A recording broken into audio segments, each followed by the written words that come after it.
Vice President for Strategies, Planning and Budgeting, Mahidol University,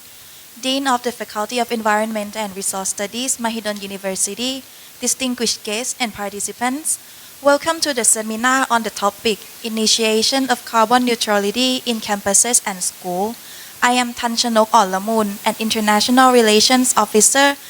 at the Faculty of Environment and Resource Studies, Mahidol University, and alongside me is my colleague, Mr. Parinya Chaviwattanaphorn.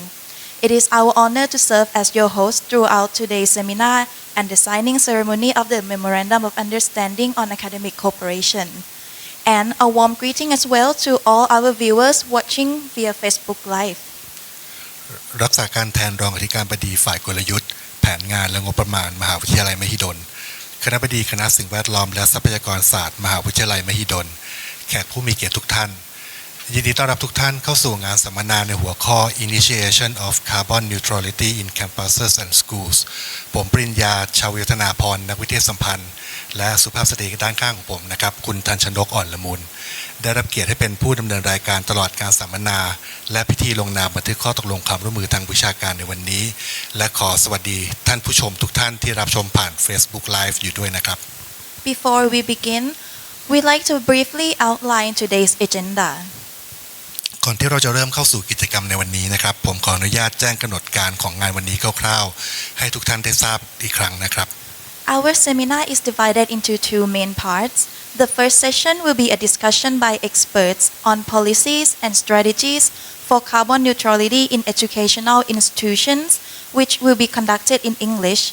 And the second session will feature presentations and discussions on carbon reduction activities in educational institutions,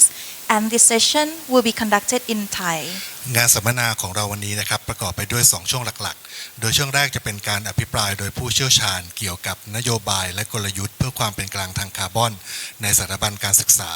โดยจะเป็นการบรรยายเป็นภาษาอังกฤษครับแล้วก็ในช่วงที่2จะเป็นการพูดคุยและนำเสนอกิจกรรมการลดคาร์บอนในสถาบันการศึกษาซึ่งช่วงนี้จะบรรยายเป็นภาษาไทยครับ Last but not least, we'd like to invite all distinguished guests to witness the signing ceremony of the Memorandum of Understanding on Academic Cooperation between the Faculty of Environment and Resource Studies, Mahidol University, and our 11 partner schools. และลำดับสุดท้ายนะครับขอเรียนเชิญแขกผู้มีเกียรติทุกท่านนะครับร่วมเป็นสักขีพยานในพิธีลงนามบันทึกข้อตกลงความร่วมมือทางวิชาการระหว่างคณะสิ่งแวดล้อมและทรัพยากรศาสตร์กับโรงเรียนเครือข่ายความร่วมมือจำนวน11โรงเรียนครับนอกจากนี้นะครับขออนุญาตแจ้งให้ทุกท่านทราบนะครับว่าเรามีการบันทึกภาพถ่ายและวิดีทัศน์หากท่านไม่ประสงค์ให้มีการบันทึกภาพของท่านนะครับท่านสามารถแจ้งเจ้าหน้าที่ของเราได้เลยนะครับ Additionally, please be informed that we are recording photos and videos of this event. If you do not wish to have your image recorded, please inform one of our staff. และเพื่อไม่ให้เป็นการเสียเวลานะครับลำดับแรกขอเรียนเชิญรองศาสตราจารย์ดร.กิตติกร จามรดุสิตคณบดีคณะสิ่งแวดล้อมและทรัพยากรศาสตร์มหาวิทยาลัยมหิดลกล่าวถึงที่มาและวัตถุประสงค์ของการจัดงานสัมมนาในครั้งนี้และกล่าวต้อนรับแขกผู้มีเกียรติทุกท่านครับ Without further ado, I would now like to invite Associate Professor Dr. Kittikon Jamondusit, Dean of the Faculty of Environment and Resource Studies, Mahidol University, to share the background and objectives of this seminar and to extend a warm welcome to our distinguished guests. Good morning, Vice President for Strategies, Planning and Budgeting, Mahidol University, distinguished guests, colleagues and participants. It is my great pleasure to welcome you to the seminar on initiation of carbon neutrality in campuses and schools. Today marks an important milestone in our journey towards sustainability, a journey that aligns not only with the goals of Mahidol University, but also with national and global efforts to combat climate change. As educators and leaders, we have a critical role to play in addressing the environment challenge of our time. The initiation to promote carbon neutrality within our educational institutions is central, and this responsibility, our campuses and schools are not just places of learning. They are communities that can lead by example, demonstrating the principles of sustainability in every aspect of their operations. At Faculty of Environment and Resource Studies, Mahidol University, we have taken deliberate steps to integrate carbon neutrality into our goals. We have received a scholarship from Mahidol University to support the Carbon Neutrality Campus Joy Unit, which is a collaborative effort between our faculty,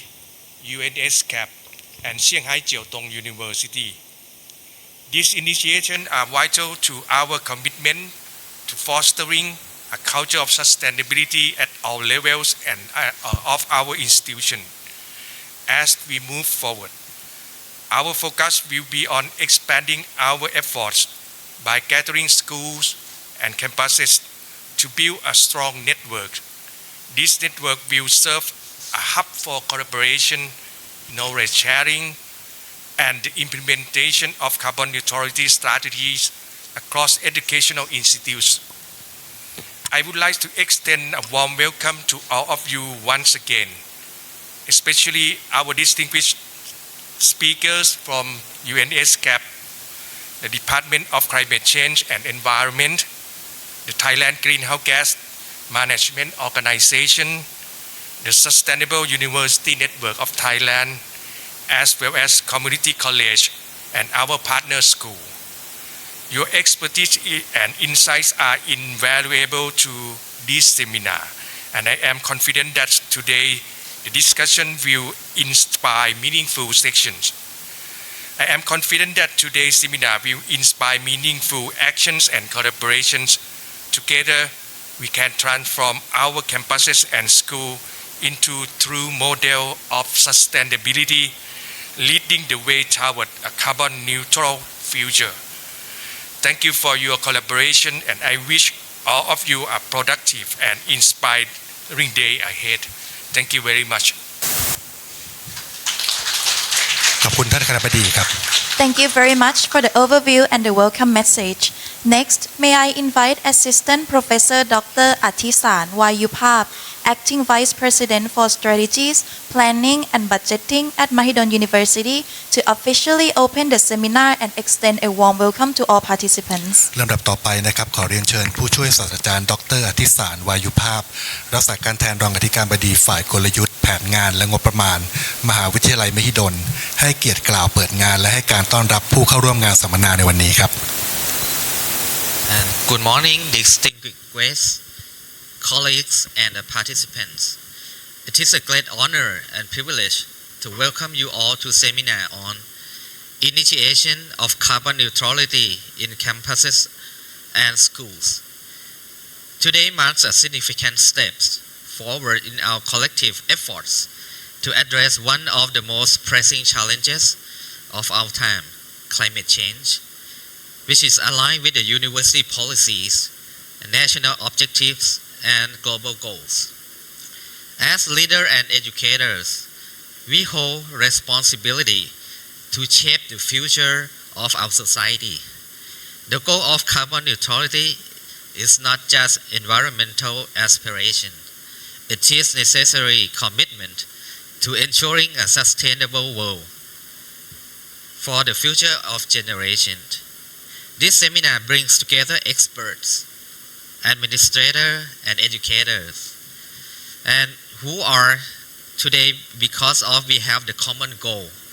of advancing carbon neutrality within our educational institutions. I would like to extend my gratitude to everyone who played a role in organizing this event. Special thanks to the Faculty of Environment and Resource Studies, Mahidol University, UNESCAP, and all partners for their support and commitment. Your dedication and hard work have made this seminar possible, and I am confident that it will inspire meaningful action and collaboration. Today we have the chance to create a sustainable future of our campuses and schools by sharing best practices and exploring new strategies. And I believe the insight and partnership gained from this seminar will significantly advance our institution's carbon neutrality goals. Thank you for your participation. As we live here today, let's carry the spirit of collaboration and innovation with us. Together, we can build a better world. Thank you. ขอบคุณมากครับ Proceed to the first session of the seminar. I'd like to invite our moderator, Dr. Jakkapon Phanthuwongpakdee, to the stage. Alright, so may I invite Dr. Jakkapon Phanthuwongpakdee, lecturer at the Faculty of Environment and Resource Studies, Mahidol University, to proceed onto the stage. Hello ขอบคุณครับ In this session, our distinguished speakers will share their insights and expertise on policies and strategies for carbon neutrality in educational institutions. To begin, may I invite Ms. Hitomi Rankin, Chief of the Environment and Development Policy Section at UNESCAP, onto the stage. And next I would like to welcome to the stage Ms. Chompu Kaeprasert, representative from the Department of Climate Change and Environment, and Dr. Natharika Wayupap Nitipon, Deputy Executive Director and Acting Executive Director of the Thailand Greenhouse Gas Management Organization, to please join us on the stage. Finally, we are honored to have with us Assistant Professor Dr. Grisachai Sibunma, the Chairperson of the Sustainable University Network Thailand and Vice President for Sustainability-Oriented University Affairs Promotion at King Mongkut's University of Technology, North Bangkok. So now, I'd like to hand over the stage to Dr. Jakkapon. Hello please take a seat Hi good morning everybody I'm so sorry for the pillars here this morning if you can't see you can actually move in the middle so that you can see us okay we are going to start the first session by asking everyone here okay so it's like a discussion so do we have question answer session later or we are just going to discuss right okay thank you so first of all Miss Hitomi Rankin นะครับ I'm just going to call you คุณ Hitomi นะครับ okay so from UNESCAP can you tell us a little bit like what is UNESCAP about and what is the organization doing right now Thank you very much, Kun Jakkapon, for the question. I want to recognize, first of all, the kind invitation of Mahidol University, Dr. Kittikon, and I want to recognize also the importance of this initiative, right? ESCAP is the United Nations ESCAP, so we are the Economic and Social Commission for Asia and the Pacific. We are one of the 5 regional commissions of the United Nations. The United Nations works at the global level, and then we also work at the regional level, so there are 5 global regions, and we cover Asia and the Pacific. It means that we have more than 50 member states. We span from Turkey all the way to Samoa. So it's a very diverse region, many different countries, and we provide different kinds of support to all of these countries, working with these countries as a group across the region, but also working within groups of countries, for example, with ASEAN or with other groups in the other sub-regions. And we also work at the national level with countries and then with particular stakeholders, as we are doing now. So if we think about this topic of carbon neutrality, it's something that we have to think about as a whole of society mission. We need a strong mission orientation. It means that the whole society needs to be engaged. It also means that when we look at the policy cycle, the way that the government does its business, from agenda setting to policy formulation to implementation through legislation, etc., and then final impact and monitoring, we need to have activity across this whole policy cycle. And ESCAP does that. So we have 4 main areas of functions, and the first is intergovernmental. So as an example, we bring countries together to discuss common issues. So as far back as 2005, we worked with countries to develop a ministerial declaration and an action plan on greening of economic growth. So if you think about it, this is 20 years ago. right? And this has been a very important part of our advocacy work, and it has been an important part of the support we have provided to the countries. So many countries in Asia and the Pacific, if you look across the policies, have national green growth strategies, including Thailand at some point, and countries still have these strategies. Very important. So this is one example of the role that we play. Another example is that we follow the SDG agenda. So all of you should know about the Sustainable Development Goals. We bring countries together and stakeholders together to review the progress on the SDGs and see where we are and see where we need to go next. So this is another part of our work in the intergovernmental area. The second area of work is around technical assistance. So we provide technical assistance to countries in setting their targets for the nationally determined contributions. This is all terminology we have to become familiar with. So it's about the national agenda for climate action. So we work with countries to help them set the targets that are impactful and realistic and ambitious, right, and technically well supported and supported by good policies and good implementation planning. And we work with other agencies in doing that as well. The third area of work that we support is capacity building. So if you can imagine, when we talk about carbon neutrality, we have to have new ways of accounting. So not just counting money anymore, we are counting carbon, right? We are changing our methodologies, our frameworks, our relationships with each other, our institutions. We have new institutions that need to be established. So we provide technical assistance to countries in that way, as well as I mentioned, capacity building. So we have greenhouse gas emissions training for countries. We help countries learn from each other. And the final one is on research and analysis. Okay, really, really important, because the climate agenda, it's a very integrated agenda. So we need new kinds of analysis, new kinds of economic models even, and we produce reports which help countries see how their agenda and how their performance rates against other countries, right? So in a sense, I don't want to say creating a competition, but maybe more inspiration, right? Among countries so that they can do better. So I'll stop there. Thank you. Thank you so much, Kun Hitomi. So talking about agenda, I think everybody knows Thailand have agendas as well. 2050, we're going to be carbon neutrality, right? And 2065, net zero. Now we have Kun Chompu from Department of Climate Change and Environment. Can you tell us a little bit? I think some teachers might not know what department is all about, but it's in Thailand, right? So can you please tell us about this department? Thank you very much, and it's my pleasure to come here and to share with you about the policy of the climate change in Thailand. Can I just go down, yes, to show you maybe better? And everyone can see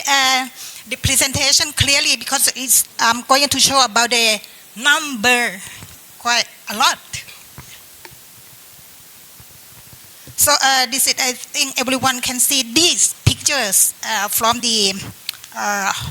media. So this is the impacts of climate change to the world. So flooding, for example, flooding, the Antarctica sea ice melting, also the heat last year,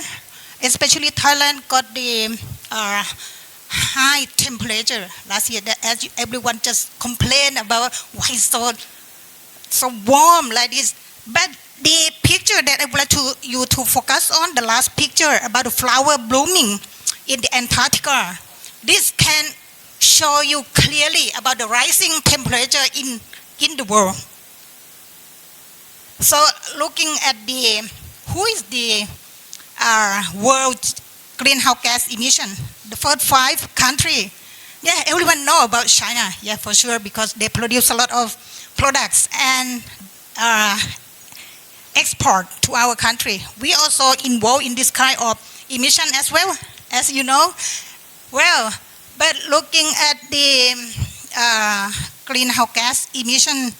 by sector in Thailand, we have 5 major sectors that emit the greenhouse gas. Well, first sector, energy. Who don't use energy today to come to this hotel? No one. I think no one walk to this hotel. We actually go by car, go by subway or whatever. So, well, The energy sector emits like 70% of the whole. And the second is about the industrial processes and product use, or IPPU, 38.3 million ton carbon dioxide equivalent, or 10%. And agriculture, 15%. That from the paddy field, rice that we eat every day. And the last one is about the waste. Waste, it is including wastewater and solid waste, allow 5%, 4.5% of the emission. Next, I would like to share with you about the plan, national policy and plan of Thailand. So we have level 1 like the national strategy, level 2 like probably master plan, but the important plan is the NDC sectoral action plan. That we set the target to reduce the greenhouse gas, allow 30 to 40, actually 40%, that we have to reduce it. This is the Thailand decarbonization pathway. That means how to reduce the greenhouse gas. So, well, as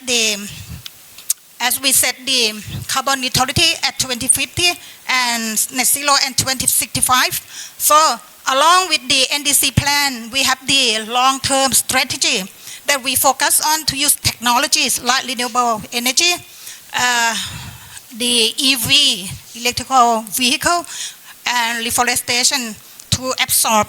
or remove all the carbon dioxide. More importantly, it's about the technology like carbon capture, utilization, and storage. That means we capture the carbon dioxide and then storage underneath the ground. And this is the company like PPT, petrochemical, can use this technology. Also, we're looking at the hydrogen in year 2045 and going to phase out coal to produce energy for us in year 2050. I'm going quite fast about this technology that I explained, so you can find out online or wherever about this information. And during this time, the Department of Climate Change and Environment, we now already draft the Climate Change Act, and it is on the process. I will point out the chapter 9 that's going to affect two people a lot. It is about carbon tax system and also the carbon credit. And one more thing is about the climate change fund, the chapter 4.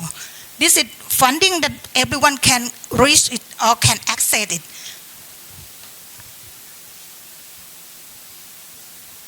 I think the okay, yeah. sorry, thank you so much. I think the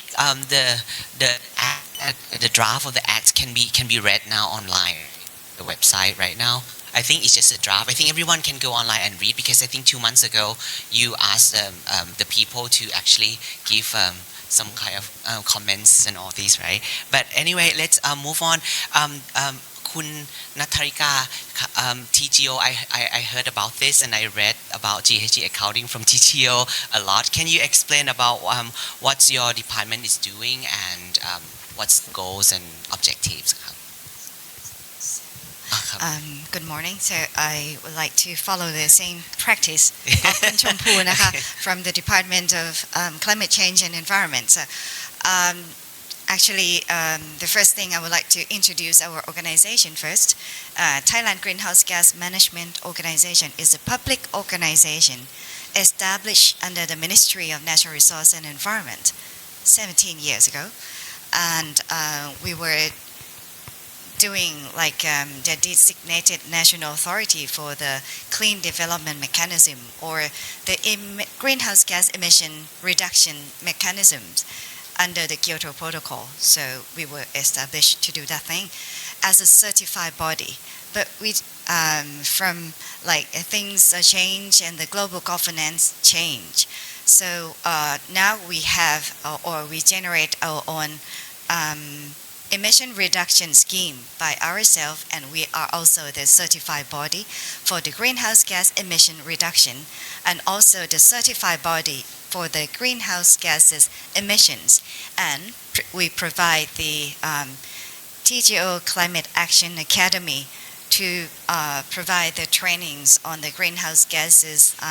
emissions and reduction, like the knowledge on this, and also we do other types of things. But that means we are from the same ministry of Kun Chompu, who are from the Department of Climate Change and Environment that was established last year. So to follow from the assignment I received from your side,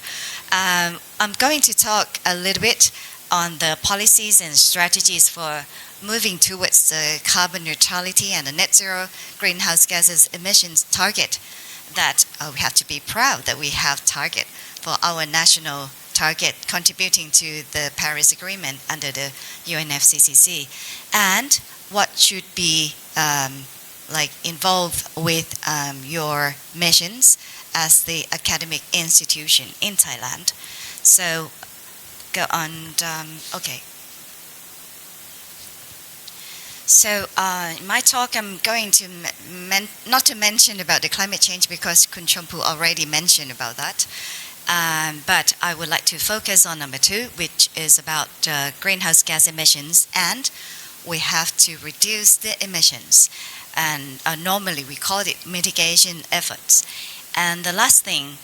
I'm going to talk about the missions that our organization, or TGO, which is the implementing agency. We are not the policy agency, but she is from the policy agency. Okay, that's clear. And we can help the stakeholders in Thailand and outside to communicate on we have to do reducing the emissions from our part and build a readiness across various sectors. I think that I click. Okay. But the first thing that I'm going to mention, you have to know, when we talk about the greenhouse gases, we have to know only 2 things at the beginning. The first thing is we have to understand that, okay, this is about the greenhouse gas emissions. And greenhouse gas emissions to the atmosphere from many types of activities, but some could be called the carbon footprint, because everything that we develop, we almost we have to be clear that we leave the footprint to our world. So emissions can be called the carbon footprint, and emission reduction can be called the greenhouse gas mitigation or emission reduction. And the carbon credit is kind of a tool, one type of the tool that we can do, and stakeholders can play the role of the climate action to reduce the greenhouse gases according to the pledge. So we have to understand that, okay, we have to measure the greenhouse gases emission in terms of the national level that the department has been doing, is that mission. Measure the greenhouse gases emission at the country level or the national level. And at the corporate level, you can do it as well to measure your greenhouse gas emissions from your corporate, from your companies, from your schools, from your university, from your faculty. You can do it. But that means you have to learn how to measure it. And also that means we can measure as well the greenhouse gas emission reduction. But some types of greenhouse gas emission reduction that you measure can be through the process of generating the carbon credit. Okay, that is in principle. But to do all the things on the greenhouse gases emission and reduction, some people say that greenhouse gases is like love. Do you know why? It's like love. You cannot touch it. but it is true that we have it. Okay, but greenhouse gas is better than that because we can measure it. So we can measure, and the measurement can be called MRV. So we have to understand that the M is from measurement, R is from reporting, because after you measure, you have to do the report. Jot it down, not reporting verbally, but in time, like written in the report. And after that, what is a verification? So verification is to verify what you had been measured and in the report. Okay, that is the principle to do the climate action with MRV, because MRV is very important. In many countries, we have to know this thing. And the mission of our organization, or Thailand Greenhouse Gas Management Organization, so we build the readiness across various sectors. Our product and services, for example, the carbon footprint certification. So we provide the scheme that we can certify the emissions from the product. So this is called the carbon footprint of the product, and this logo comes from the carbon footprint reduction. So that means if you are going to produce this and export to somewhere in the world, in some countries will like to request, what is the carbon footprint generated from like producing this? So it will go through the emission reduction through the production and consumption. But that means you have to measure how much you emit greenhouse gases for the like making this kind of product and exporting. So, but you can reduce the carbon footprint from your product as well. That means you can gain this kind of logo through the certification process. And the organization as well. Don't forget that it will be related to you as the academic sector, because you have to build students and the green jobs in the future, that people should learn what is a carbon footprint, what is a carbon emissions, how it can be calculated, and how it can be reduced, and how to calculate it. That is part of our jobs. And for the organization, I would mention later that this will be much of the work that we have to do together. And carbon credit certification, we generate a scheme, and according to the UNFCCC scheme of the CDM and other scheme, like internationally, we have to comply with the same kind of process as well to generate the carbon credit.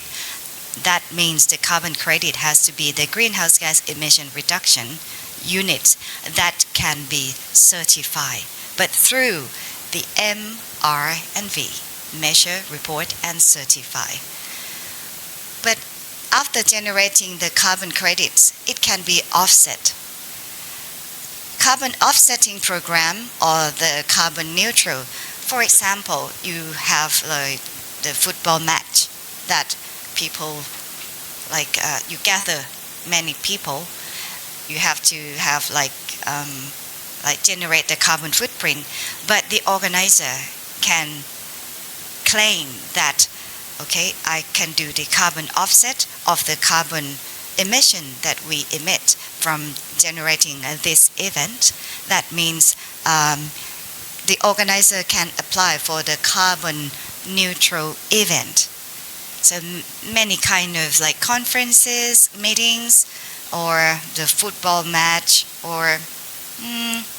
quite a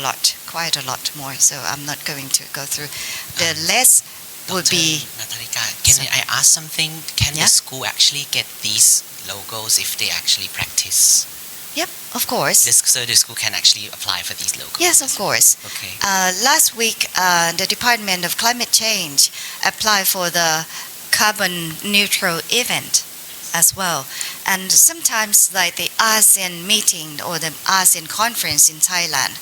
they calculate the carbon footprint that generated from like gathering people and like energy usage and blah blah blah and food services, and how much it generates the carbon footprint, and after that they buy the carbon credit. So where are the carbon credit certified from there? Buy the carbon credit to offset, and you can claim, you can obtain the carbon neutral event, can apply for that. But not everything, I would have to say the first step, if you would like to learn to reduce the carbon emission, you can apply for the low emission support scheme for the letter of recognition, but that means you go through the measurement, reporting, but that's it. You can claim that what you have been doing or you have done, how much it reduced greenhouse gas. For example, if the university or your school or your faculty replace the fluorescence to be the LED, and then you would like to know that, okay, 100 bulbs, and you would like to know how much it reduced greenhouse gases. That means you can apply for knowing this through the letter of recognition and calculate through the low emission support scheme. This is free of charge nowadays. But if you go further, that you think that, okay, but I would like to do more, and it can be through the verification process, and you have to invest more for calculating and verification process, and then get the certificates. That would be the carbon credit that I'm going to mention this, because I think that I have to communicate with you quite a lot and carefully, because nowadays I think that many people try to make it like this is carbon credit or that is carbon credit, but it's kind of scam. We have quite a lot, so we have to fight with that. The first thing that the carbon footprint that you have to learn about this, that we have the carbon footprint for products, the carbon footprint for organization we can calculate, or the carbon footprint as like individuals or the services. Some tours, a trip, like travel trip, they apply for the carbon footprint because they would like to offer for their customers, for the tourists, especially tourists from overseas. They are really concerned about the climate action, so they would like to know that if I buy the ticket or your tour, so are you aware of the climate change or the climate action, and you do something to help the world get better world? So this kind of knowledge go through many types of like various businesses, so that's why we have to learn about this. But measuring first, because I think that you know that what we can measure, we can manage. So if you're going to manage to reduce the greenhouse gas emission, you can't go through that without measuring how much you emit. So you have to measure first. So these are the products that I mentioned earlier, and this is about the emission reduction, and it's called a nickname as a carbon credit. The carbon credit is the greenhouse gas emission reduction certificate, and it has a process that it is the project based. It is different from the carbon footprint for organization, that's a corporate base. But this is a project based, so you have to establish like the project. So you have to think like of the business model. If you are going to generate the TVER carbon credit project, the unit of carbon credit after certified, it is in terms of tons of carbon dioxide equivalent or ton CO2 EQ. The things that you have to assess in terms of the energy project or transport project, you have to know two things at the beginning. First, you have to know the baseline emission of your project. That you have to know that how much you emit when you do not have this project. And after that, you go through and you estimate the project emission. With this project, I will do quite a lot of project activities, and after that, measure how much it emits the greenhouse gas emission. The difference can be calculated and verified and called the carbon credit. But if you do the forestation, plantation, you have to measure first. It's a bit tricky, but it's just not too difficult. If the land does not have any plantation, you have to measure the first thing that is called the baseline before the project. That in this case, it is 0. No plantation, only grass. But if you grow the trees for years, so you can measure how much it absorbs and capture the carbon dioxide in the trees. So you can measure that and go through the certification. But if you have, what to do if you have some trees already? So you have to measure, but that is not the carbon credit yet. You measure the trees, like if you have like 10 rai of trees. Now you have quite like 100 trees, but that means that becomes the baseline. What you have become the baseline before the project, and then you have to measure, report it, jot it down. And after that you go through, establish the project, and then you have to measure the incremental carbon removal can be called carbon credit. Not everything, because everything here under this line is the baseline. Okay, this is not the credit. The credit is above this line. So stakeholders can develop many types of carbon credit project or the TVER project to obtain the credits at the end. But you have to understand that a few projects, for example, in the group of renewable energy, transport, energy efficiency, industry, waste management, wastewater management, land use, agriculture and forestry, and also in the future we are expected to see the carbon capture and storage project apply for the carbon credit as part. So to implement the TVER project or to establish the TVER project, you have to understand another thing, which is the standard. The standards can be called methodologies. So you can go for go through the website of TGO and kind of pick up the methodology that is match with your project and especially the project activities. And you see how to calculate the emissions, calculate the emission reductions through the usage of this kind of methodology. We have 56 methodologies for the standard TVER. But if you are going to do something like more difficult, because nowadays only quality can sell. So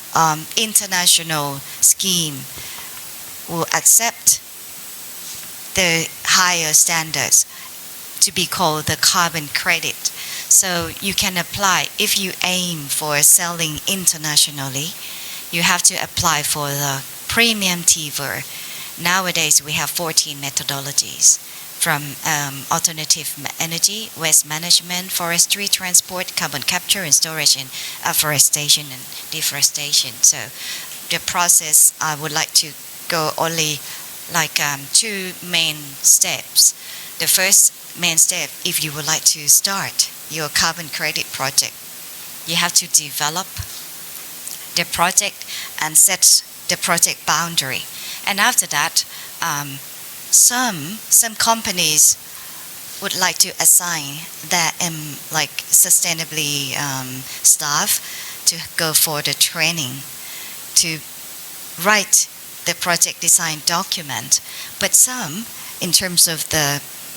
university or schools, you can learn by yourself, or some people would get consultancy or university to help. So after you have the project design document, so you have to go through the third party. That means you have to pay the money for the verification body. Like when you do the ISO, you have to get someone else, the third party body, to verify. So the first step is called validation, and after that, get this project register first. Get the project registered at TGO. And after that, you do the project. If you plant the trees, do it. If you do the biogas, the biomass project, just do it. And for the time that you think this is appropriate time to apply for the carbon credit certificate, so you have to do the monitoring and the report again. That now I would like to claim for the emission reduction. And next, you have to get another third-party body, validation and verification body, or VVB, to verify what you have been measured and report here, and submit to TGO to get the approval or certify the carbon credit amount. This is the rule that people use like all through, and well, with many international schemes. So that means I would like to focus that the VVB, or validation and verification body, is very important, and that's why I'm talking with you that academic section, educational institute, is really important, because you can do the education and capacity building in this area. So nowadays we have only 10 verification body. So if we are going to reduce the emission cost, emission reduction cost for the TVER project, we are aiming for generating more VVB in Thailand, because nowadays in Thailand we have only 10 bodies, and TGO provide trainings to for the carbon footprint. If any companies would like to apply for the carbon footprint for their organization, they would like to study in this course, like 2 or 3 days, or the carbon footprint for the product. If you are the entrepreneur, or you like produce like the product to export, you have to learn the carbon footprint for product, and quite a few things. If you would like to be the VVB, this is kind of green jobs. So you have to apply for this training course for being the validating and verification body, and to construct the project for the carbon credit. So you have to study on that. So these are the training courses that we have, and we are aiming to have the collaboration with the universities as well to provide the training courses on this kind of thing. And the last page is the future. does it have the future? I think that you can learn from this graph. This is the trends of the voluntary carbon market in Thailand since establishment of the TVER scheme. The buying and selling the carbon, like voluntary carbon credit trading, was quite slow,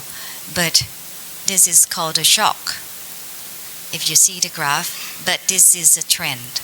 This is a trend. Where the trends come from? This is from the result of the UNFCCC COP26 in Glasgow, that many countries like pledge for the carbon neutrality target, net zero emission target,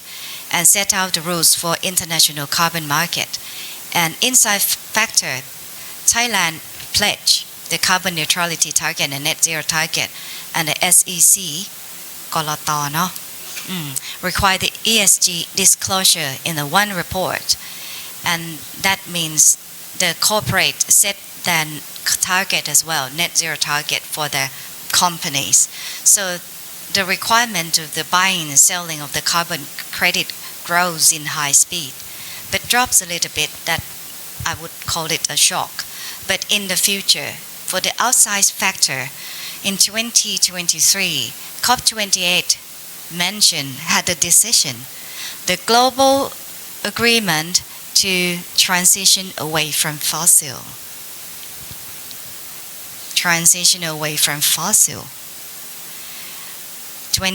And then the integrity drive and the compliance phase for CORSIA, which come from the ICAO International Aviation, that international flight, we have to consider of emission reduction as well. Next would be the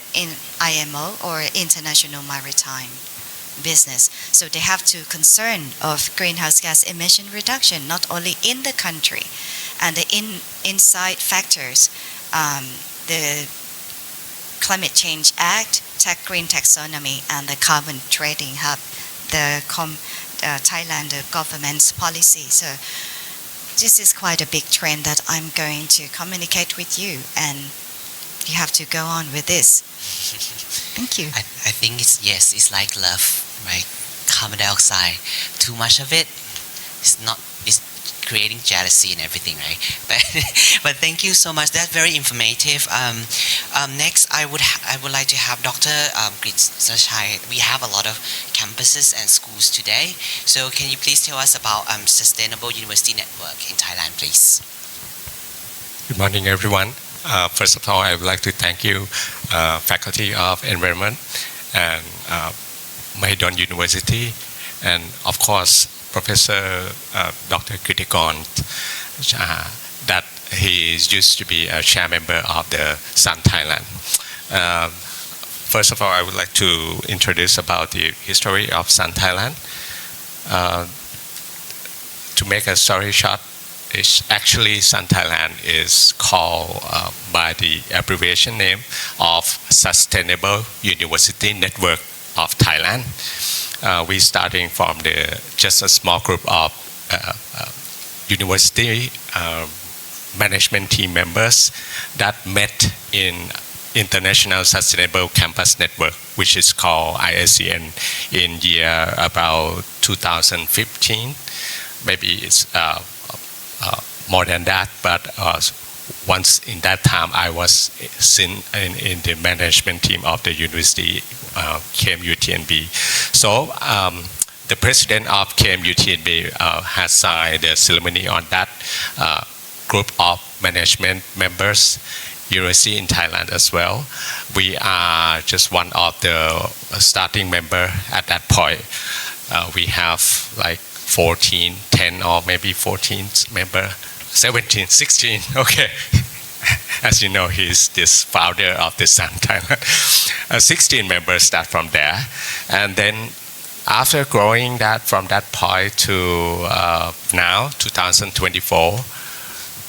can you guess how many members we have from 16? We have to give you information that we have 122 universities in Thailand, all of them. How much do you think is right now? It's actually 53 members, so it's growing a lot. I think there is awareness of all the universities in Thailand that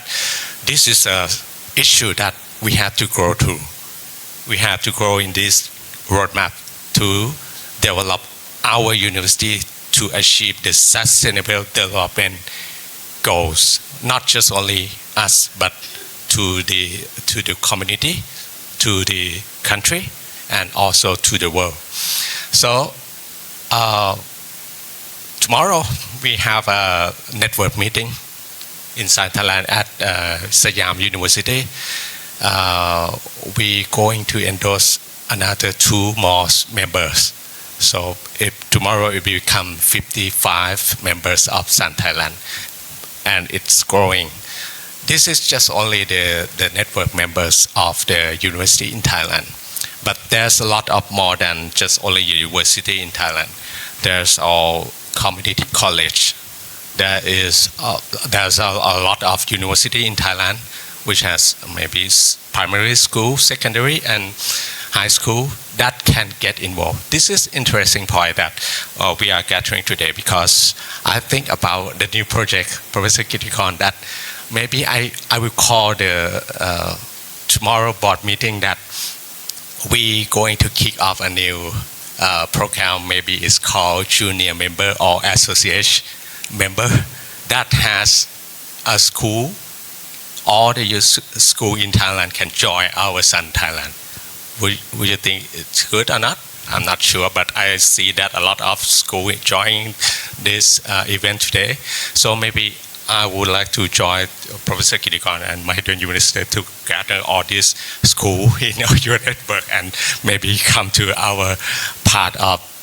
associate member, or maybe call mini or junior members of Sun Thailand in the future. Hopefully that the board member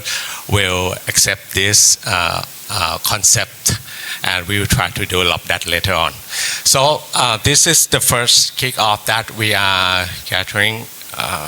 together from ISN. Right now we have, this is the committee member of 2024 and 25. We have about 10 universities.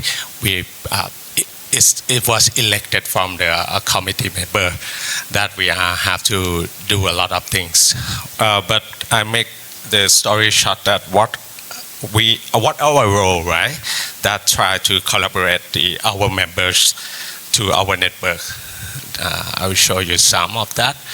The mission and goals is very clear that we try to get the practice sharing. So if you join us, what you can get is you can get a best practice sharing. The practice sharing can be physical development. It's very easy and straightforward that you can go back and learn from one of the best universities, such as KMUT, Phanthuwongpakdee University of North America. Not good in the maybe waste management. We go to Mahidol University, and we found that by that time in 2010-15, they have like what you call is zero waste project, and we learn from that what part of the zero waste project you have to start from, how much money you have to spend on, how much profit you can gain from that. And we adopt that to our university. And right now we have a zero waste project in KMUTNB as well. So this is the first point that we can learn and share our best practice to our community, our members network. It's very easy, straight through that. And the second thing is we try to get the knowledge sharing. The knowledge sharing can become by we go to their university, we go to the network meeting. Like tomorrow, we're going to see Siam University, that what have they done so far and what is the best practice that we can get from there. And we have the annual conference. Annual conference has a lot of things. You can submit the paper. Of course, the paper is one of the channel that all these research scientists and our network like to hear and see from them very easy. And moreover than that, we try to get the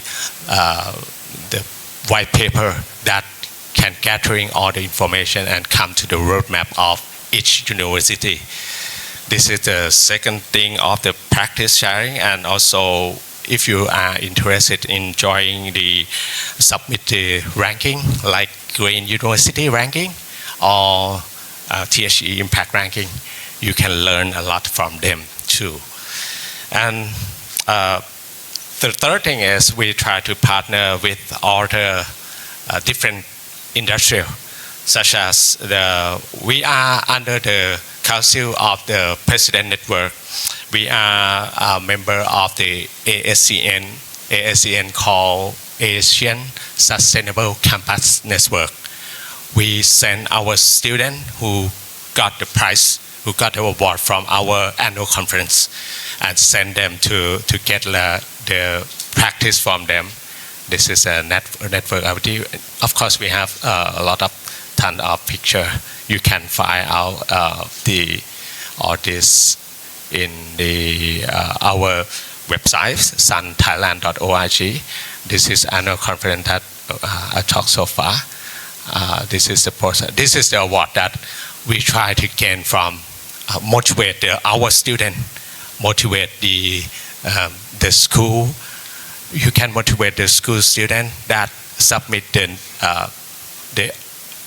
it can be like a best practice, it can be like a conceptual, it can be like a project based or innovation based. And once you get through this, we send our student to challenge with other network, which is called ASEAN. And last year we have won the first prize by Kasetsart University, and also KMUTNB got the second prize. This is another partnership that we try to get to. Also, we have a partnership with ISCN. We start from ISCN, and right now we try to get involved with ISCN by our network. And the outcome is very interesting because we might propose to be the host of the ISCN event in 2026. Hopefully, if our proposals, then we can get through the board committee of ISCN, we can be the host, and by that time, Sun Thailand and Thailand will join in that event. And of course, we're going to invite Suga to join. And also the goal. Right now, we have a goal that we like to achieve. This is what I try to go. We heard a lot that Thailand has a commitment on the net zero. Yes. By 2065. 2065. Yes. But our university network try to go step by step. So first step for us, we have a commitment that all our university members has to go to carbon neutral by 2040. 2040 is not, you think it's a very long time. It's actually not very long. 15, 16 years from now, as you heard that Dr. Natrika and Dr. Champu said about how you can gain the offset, how you can gain the carbon neutral. If you want to grow a tree, you have to start from now, and how long you can wait for the tree to grow. It may be 10 years, 16 years. By that time, you can gain just only carbon neutral. But hopefully that if we can build, we try to build the innovation like carbon capture, carbon storage, and use the carbon to produce the good products, the innovative products. And if we can achieve that goal, we can become a net zero campus and also net zero to the Thailand commitment. Okay, by that time, I think Okay, I will thank you stop so right. much. So by tomorrow, we will know if we will have the junior session, and maybe the school can actually join SUN, right? So okay, so before I have Kun Hitomi close our session here, maybe a lot of schools now have a burning questions. Kun Chompu, do we have to pay? Do the school have to pay carbon tax in the future? Actually, yes, if yes or no,ครับ? it actually not direct but indirect. If the business sector or the industry produce the products and they did not reduce the carbon dioxide, so they have to pay tax. So if the products have high cost from production, so who gonna take the responsibility to pay more? You think the business sector or yourself? Who will impact from this kind of thing? We, for sure. People who buy products have to pay more. That's why carbon tax is more important, and we are like put in the Climate Change Act. One more thing, I think for the decarbonization pathway, the universities and school play important role and involved in this plan already. One that we highlighted is about the public awareness. Until now, if we go out from this room, from this hotel, to observe the daily life of people outside, no one knows about the carbon tax. No one knows about ETS. No one knows about carbon credit. We are from the schools and universities. What we going to do? I think many of schools involved in this program before, the eco school that the Department of Environmental Quality Promotion did before change to be the Climate Change and Environment Department. I would like to ask you teachers or professor, how successful of this project in the past? Can we claim it's successful? Very successful? Or not successful? Well, successful. Okay. Okay. Yeah, we need MRV. Yeah, I just like, okay, for school, for university, very good progress and also successful. But I'm just worried about people outside who not involved in the university, not involved in the school. How we transfer the knowledge or build up the public awareness to the people nearby us or community nearby university and school. Thank you so much, Kap. Yes. Because I heard that the climate division, right, Department of Climate Change will release a national, Climate Change Act, right? And in the Climate Change Act part, they have a 14 part, right? In part 6, it's related to the greenhouse gas accounting, right? This is the effect to the university and school that need to report following the National Climate Change Act or not, because in the part 6 they have two parts also. One is greenhouse gas data of national, and the other is enterprise. I'm not quite sure that in near future the university and school need to report all the greenhouse gas emission to the department, or this we do not need to report. So for the greenhouse gases inventory, now we focus on 4 sectors. One is the energy and transport, and the second is IPPU and the waste management and agriculture. That are 4 sectors. I'm not quite sure university will involve in this sector, but normally all the focal point, like the Ministry of Energy, mostly they request or ask or hire the professor from university to support. to bring out the data. Okay. So maybe we do not know yet, but maybe we would have to do the accounting and maybe we would have to pay tax. Okay, so I would like to have Kun Hitomi, can you tell us lastly, how the school campuses, community college here, how can they help the world here, the UNESCAP doing for the world, moving toward the net zero and yes.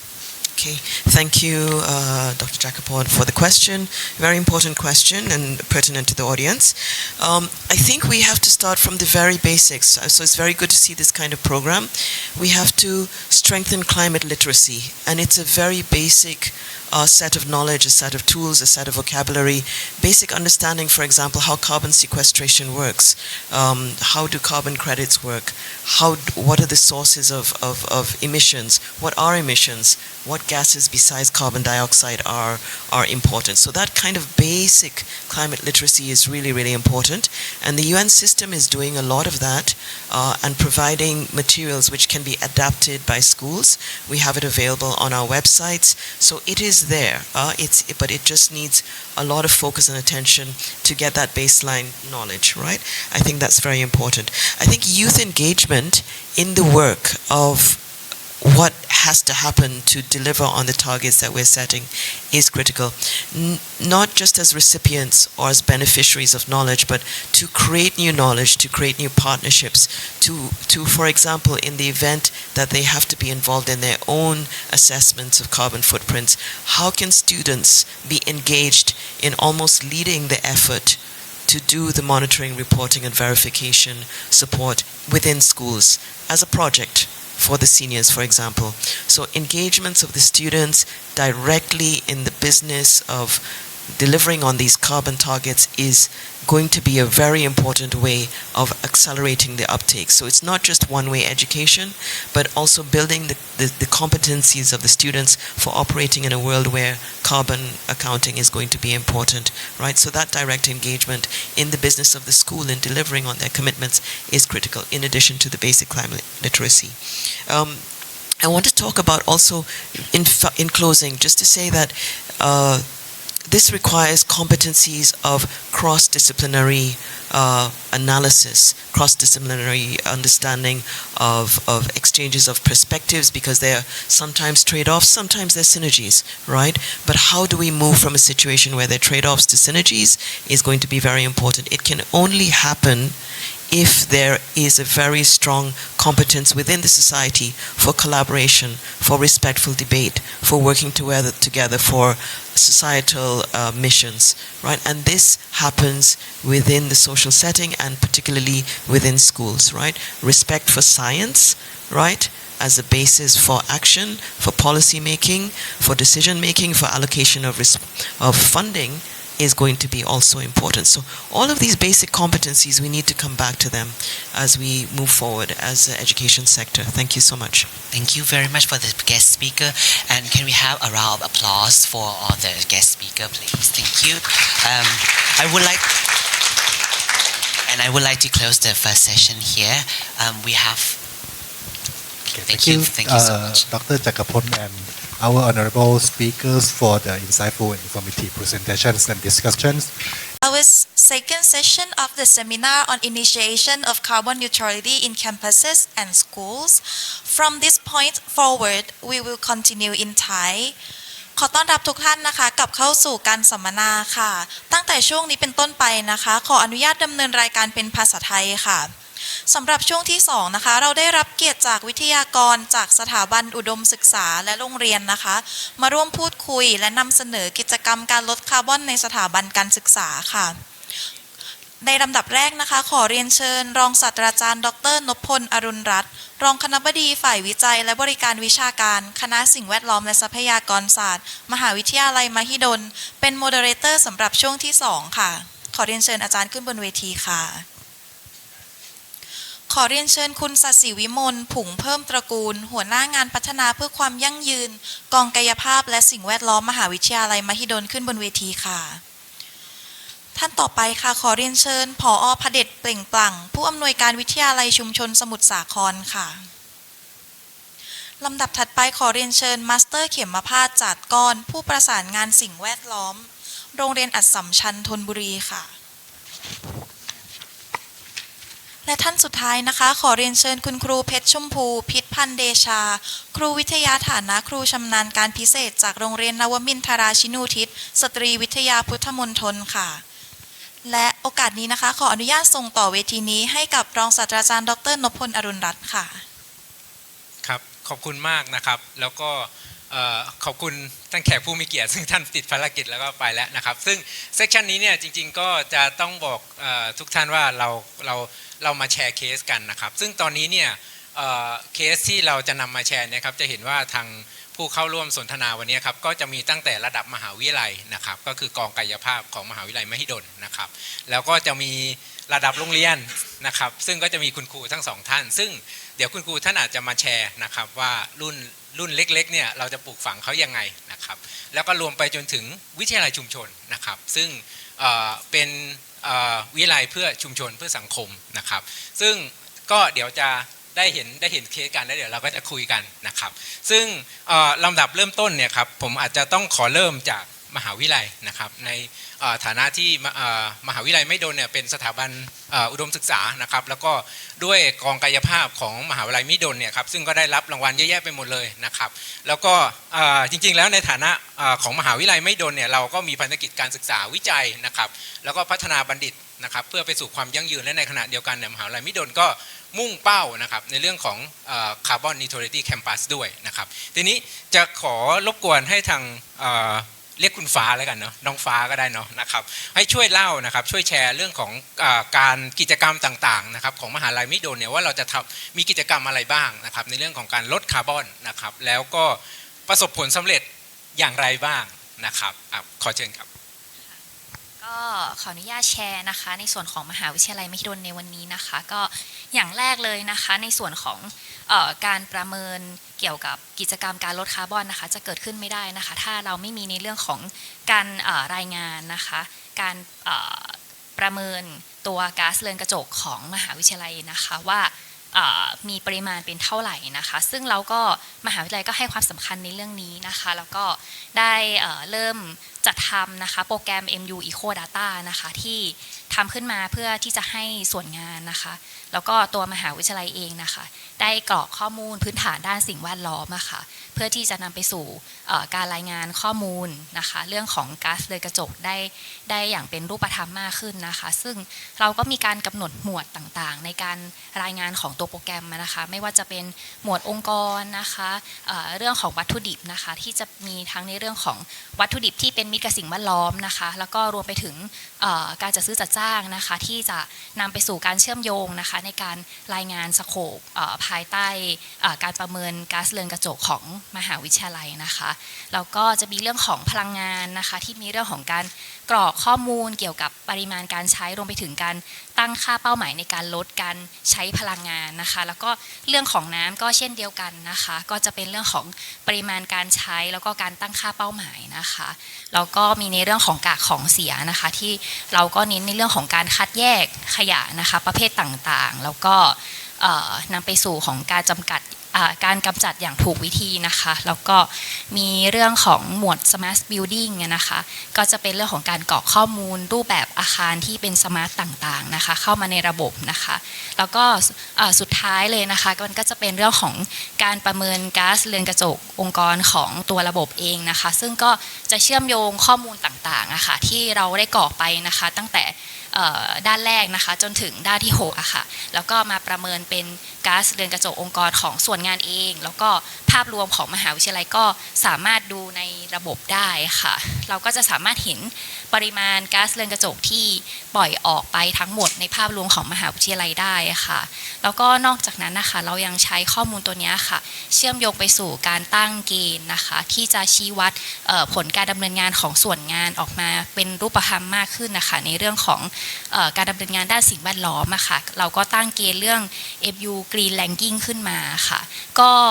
เกณฑ์ นี้ก็ตั้งมาได้ประมาณตั้งแต่ปี 2563 นะคะจนถึงปัจจุบันเราก็ยังทำการประเมินทุกส่วนงานนะคะที่กรอกข้อมูลเข้ามาในระบบอะค่ะผ่านข้อมูลต่างๆที่เรากล่าวไปเมื่อสักครู่อะค่ะว่ามีหมวดอะไรบ้างอะค่ะแล้วก็มีการประเมินผลเป็นสกอร์นะคะแล้วก็ให้เกณฑ์คะแนนเป็นช่วงระดับอะค่ะแล้วก็มีการให้รางวัลนะคะในแต่ละปีเนี่ยเราก็จะมีประกาศรางวัลดีเด่นให้กับส่วนงานนะคะที่มีผลการดำเนินงานที่ดีนะคะแล้วก็มอบรางวัลให้ทุกปีค่ะมันก็เป็นส่วนหนึ่งในการผลักดันนะคะให้ส่วนงานเนี่ยมีการขับเคลื่อนในเรื่องของการพัฒนาในความเป็นกรีนขององค์กรนะคะให้ได้มากยิ่งขึ้นค่ะแล้วก็ในส่วนของทางทีมงานเองอะค่ะนอกจากที่เราจะซัพพอร์ตตัวระบบข้อมูลแล้วนะคะเรายังมีเรื่องของการซัพพอร์ตงบประมาณที่สนับสนุนให้ส่วนงานนะคะทำรายงานการจัดการก๊าซเรือนกระจกองค์กรอย่างถูกต้องตามแพลตฟอร์มของอบก.นะคะแล้วก็จะขึ้นทะเบียนจะขอขึ้นทะเบียนให้ด้วยนะคะภายในปีนั้นนะคะที่เราได้ตกลงกับส่วนงานว่าเราอยากจะเรียนเชิญให้ส่วนงานนะคะเริ่มทำแล้วก็เราก็จะเป็นเหมือนเขาเรียกว่าอะไรคะเป็นผู้ให้คำปรึกษาค่ะแล้วก็ประสานงานไปจนถึงซัพพอร์ตเรื่องของ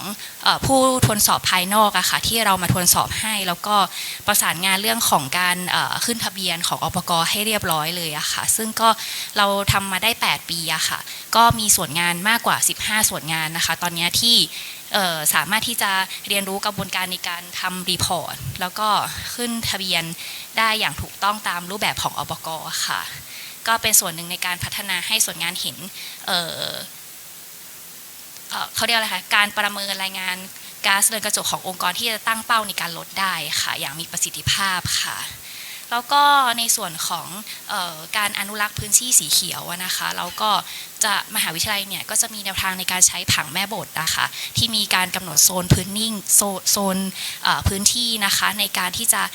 ใช้ประโยชน์ต่างๆนะคะโดยการใช้ประโยชน์ใดๆเนี่ยจะต้องได้รับการอนุญาตนะคะจากมหาวิทยาลัยนะคะรวมไปถึงการอนุรักษ์พื้นที่สีเขียวณปัจจุบันเนี่ยอย่างวิทยาเขตสารยาค่ะแล้วก็มีพื้นที่สีเขียวอยู่ที่ประมาณ 50% ของพื้นที่นะคะแล้วก็ในส่วนของพื้นที่ป่าค่ะก็จะมีในส่วนของวิทยาเขตอำนาจเจริญนครสวรรค์นะคะกาญจนบุรีแล้วก็สารยาเองด้วยนะคะก็รวมกว่า 7,000 ไร่นะคะซึ่งเราก็ได้รับความร่วมมือนะคะจากคณะสิ่งแวดล้อมและทรัพยากรศาสตร์นะคะในการที่ได้ผู้เชี่ยวชาญนะคะเข้ามาทำโครงการที่สำรวจแล้วก็ประเมินการกักเก็บคาร์บอนนะคะของป่าทั้ง3วิทยาเขตรวมถึงที่สารยาด้วยนะคะซึ่งก็อยู่ที่ขนาด 7,000 ไร่นะคะแล้วก็ประเมินออกมาจะอยู่ที่กักเก็บคาร์บอนได้อยู่ที่มากกว่า 100,000 ตันนะคะซึ่งก็เป็นข้อมูลที่มีประโยชน์มากๆในเรื่องของการที่จะมานำมาสู่การสรุปการรายงานก๊าซเรือนกระจกของมหาลัยค่ะ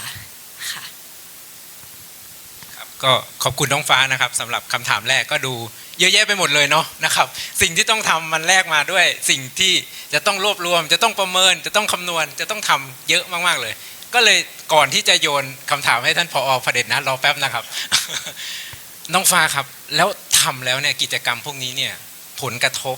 ที่มันเกิดขึ้นเนี่ยครับมันสอดคล้องกับเป้าหมายความยั่งยืนของมหิดลไหมหรือทำแล้วมันได้อะไรครับก็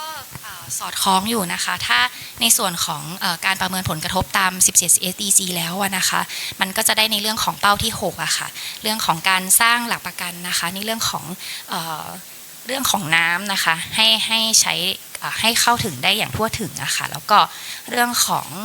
เป้าที่7ค่ะก็จะเป็นเรื่องของการสร้างหลักประกันนะคะในเรื่องของการเข้าถึงพลังงานที่ทันสมัยอะค่ะได้อย่างยั่งยืนนะคะแล้วก็จะเป็นเรื่องของการเป้า12นะคะเป็นเรื่องของการผลิตและก็บริโภคอย่างยั่งยืนค่ะแล้วก็ที่แน่ๆที่สำคัญเลยนะคะก็จะเป็นเป้า13นะคะเป็นเรื่องของ climate change นะคะแล้วก็ที่จะต้องต่อสู้กับการเปลี่ยนแปลงสภาพภูมิอากาศค่ะรวมไปถึงเป้า15นะคะที่จะต้องอนุรักษ์นะคะแล้วก็ฟื้นฟูอะค่ะระบบนิเวศบนบกอย่างยั่งยืนค่ะ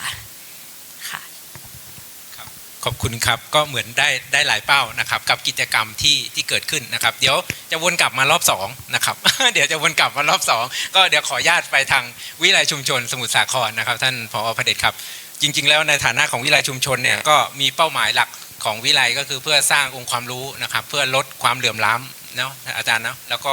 เรื่องของการพยายามที่จะสร้างให้กับชุมชนมีความเข้มแข็งนะครับทีนี้ก็เลยอยากจะสอบถามให้ทางท่านผอเนี่ยช่วยแชร์ว่าในฐานะบทบาทหน้าที่อะครับที่เราจะสร้างความตระหนักรู้นะครับให้กับคนในชุมชนแล้วก็สร้างความเข้มแข็งให้กับชุมชนเนี่ยโดยเฉพาะในเรื่องของการลดคาร์บอนเนี่ยครับเขาเข้าใจไหมแล้วมันคืออะไรคาร์บอนนิวทรัลิตี้อย่างเงี้ยครับ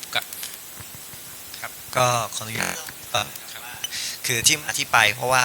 วิทยาชนนะครับเข้ามาเป็นเครือข่ายนะครับของคณะสิ่งแวดล้อมมหิดลเนี่ยประมาณสักต้นปีนี้นะครับด้วย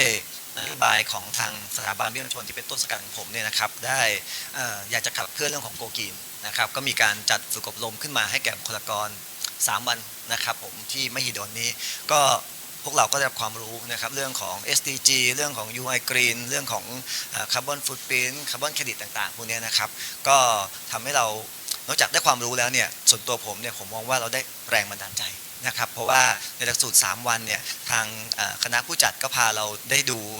สิ่งที่มหิดลนะครับบอกเราแต่มหิดลทำแล้วที่ท่านอาจารย์กล่าววันนี้เรื่องของโซลาร์เซลล์เรื่องของน้ำเรื่องของการกำจัดของเสียเรื่องของขยะมูลฝอยต่างๆเนี่ยเราก็มองว่าเราจะขับเคลื่อนสิ่งเหล่านี้มาสู่ชุมชนอย่างไรนะครับอันนี้คือประเด็นแรกงั้นพอพวกเรากลับมานะครับทางต้นสังกัดผมก็มีการทำยุทธศาสตร์นะครับมองว่าเราจะขับเคลื่อนเรื่องของการศึกษายังไงวิจัยทำยังไงนะครับผมก็ผนวกเอายุทธศาสตร์ตัวนี้ครับไปอยู่ในแผนความเป็นเลิศ5 ปีของทางสถาบันด้วยนะครับเรามียุทธศาสตร์คุมแล้ว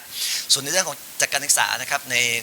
ในช่วงแรกเนี่ยก็มีการบูรณาการเข้าไปในหลายวิชาเช่นชุมชนเพื่อการพัฒนายั่งยืนวิทยาลัยชุมชนกับหน้าที่พลเมืองต่างๆนะครับในส่วนของงานวิจัยก็มีการสนับสนุนเรื่องของทุนนะครับสำหรับบุคลากรที่มีความสนใจในการทำวิจัยเกี่ยวกับเรื่อง SDG ในเรื่องของ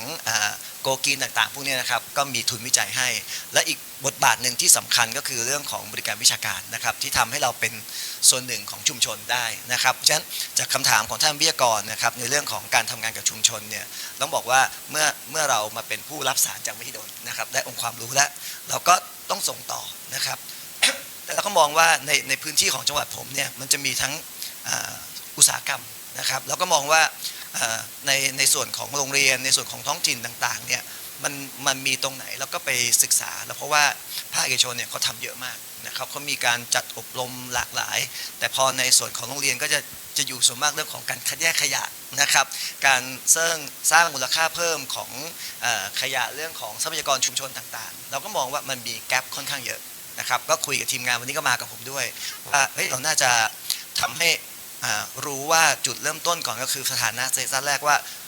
เขาปล่อยมากน้อยแค่ไหนหรือ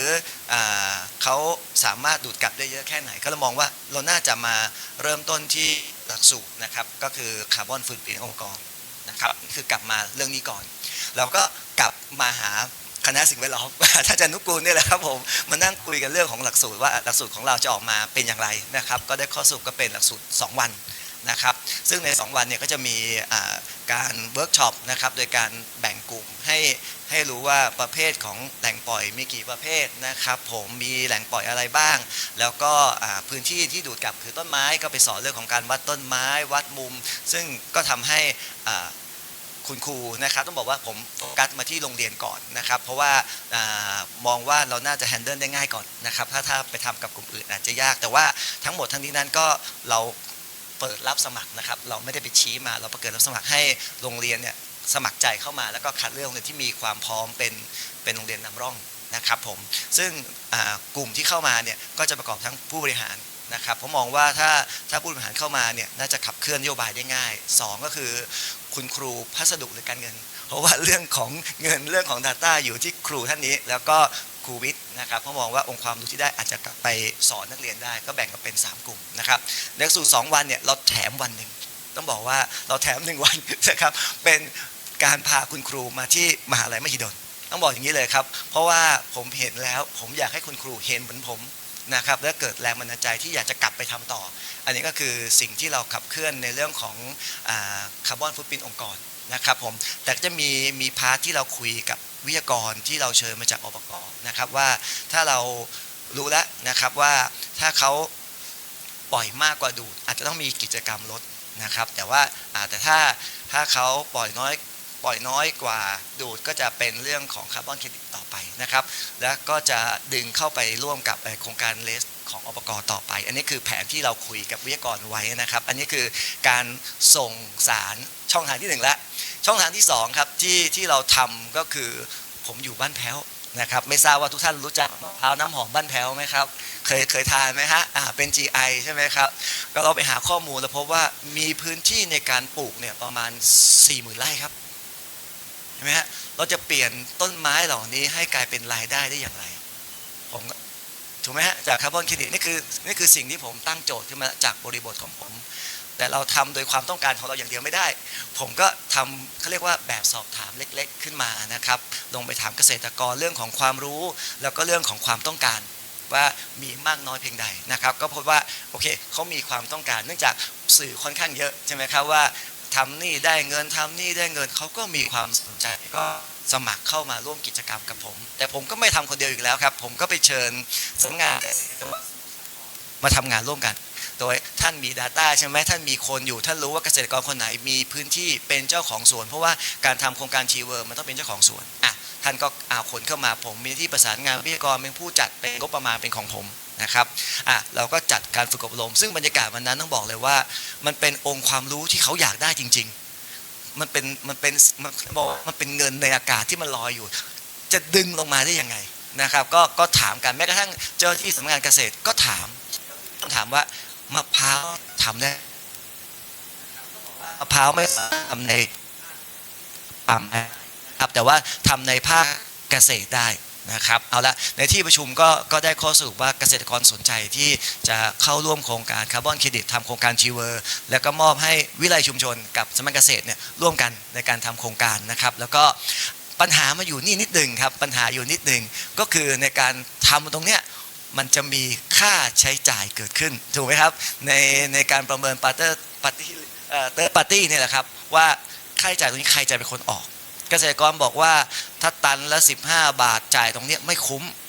นะครับก็เป็นสิ่งที่เขาก็ต้องโยนโจทย์มายังส่วนราชการนะครับว่าเราจะมีงบประมาณสนับสนุนมากน้อยเพียงใดแต่เมื่อกี้นี้ผมก็ถามท่านวิทยากรจากอบก.และท่านก็มองว่ามันจะต้องทำเป็นแบบ business model นะครับคุณต้องจับคู่ให้ได้ว่าจะมีที่ไหนสามารถมาช่วยเหลือหรือจะอาจจะเป็นการขายล่วงหน้าอะไรอย่างเงี้ยนะครับแต่ผมก็มองท่านนายกผมครับทางขวานิดนึงครับท่านนายกผมอาจจะสนับสนุนเรื่องของงบประมาณในการช่วยเหลือชุมชนก็เป็นไปได้นะครับท่านครับ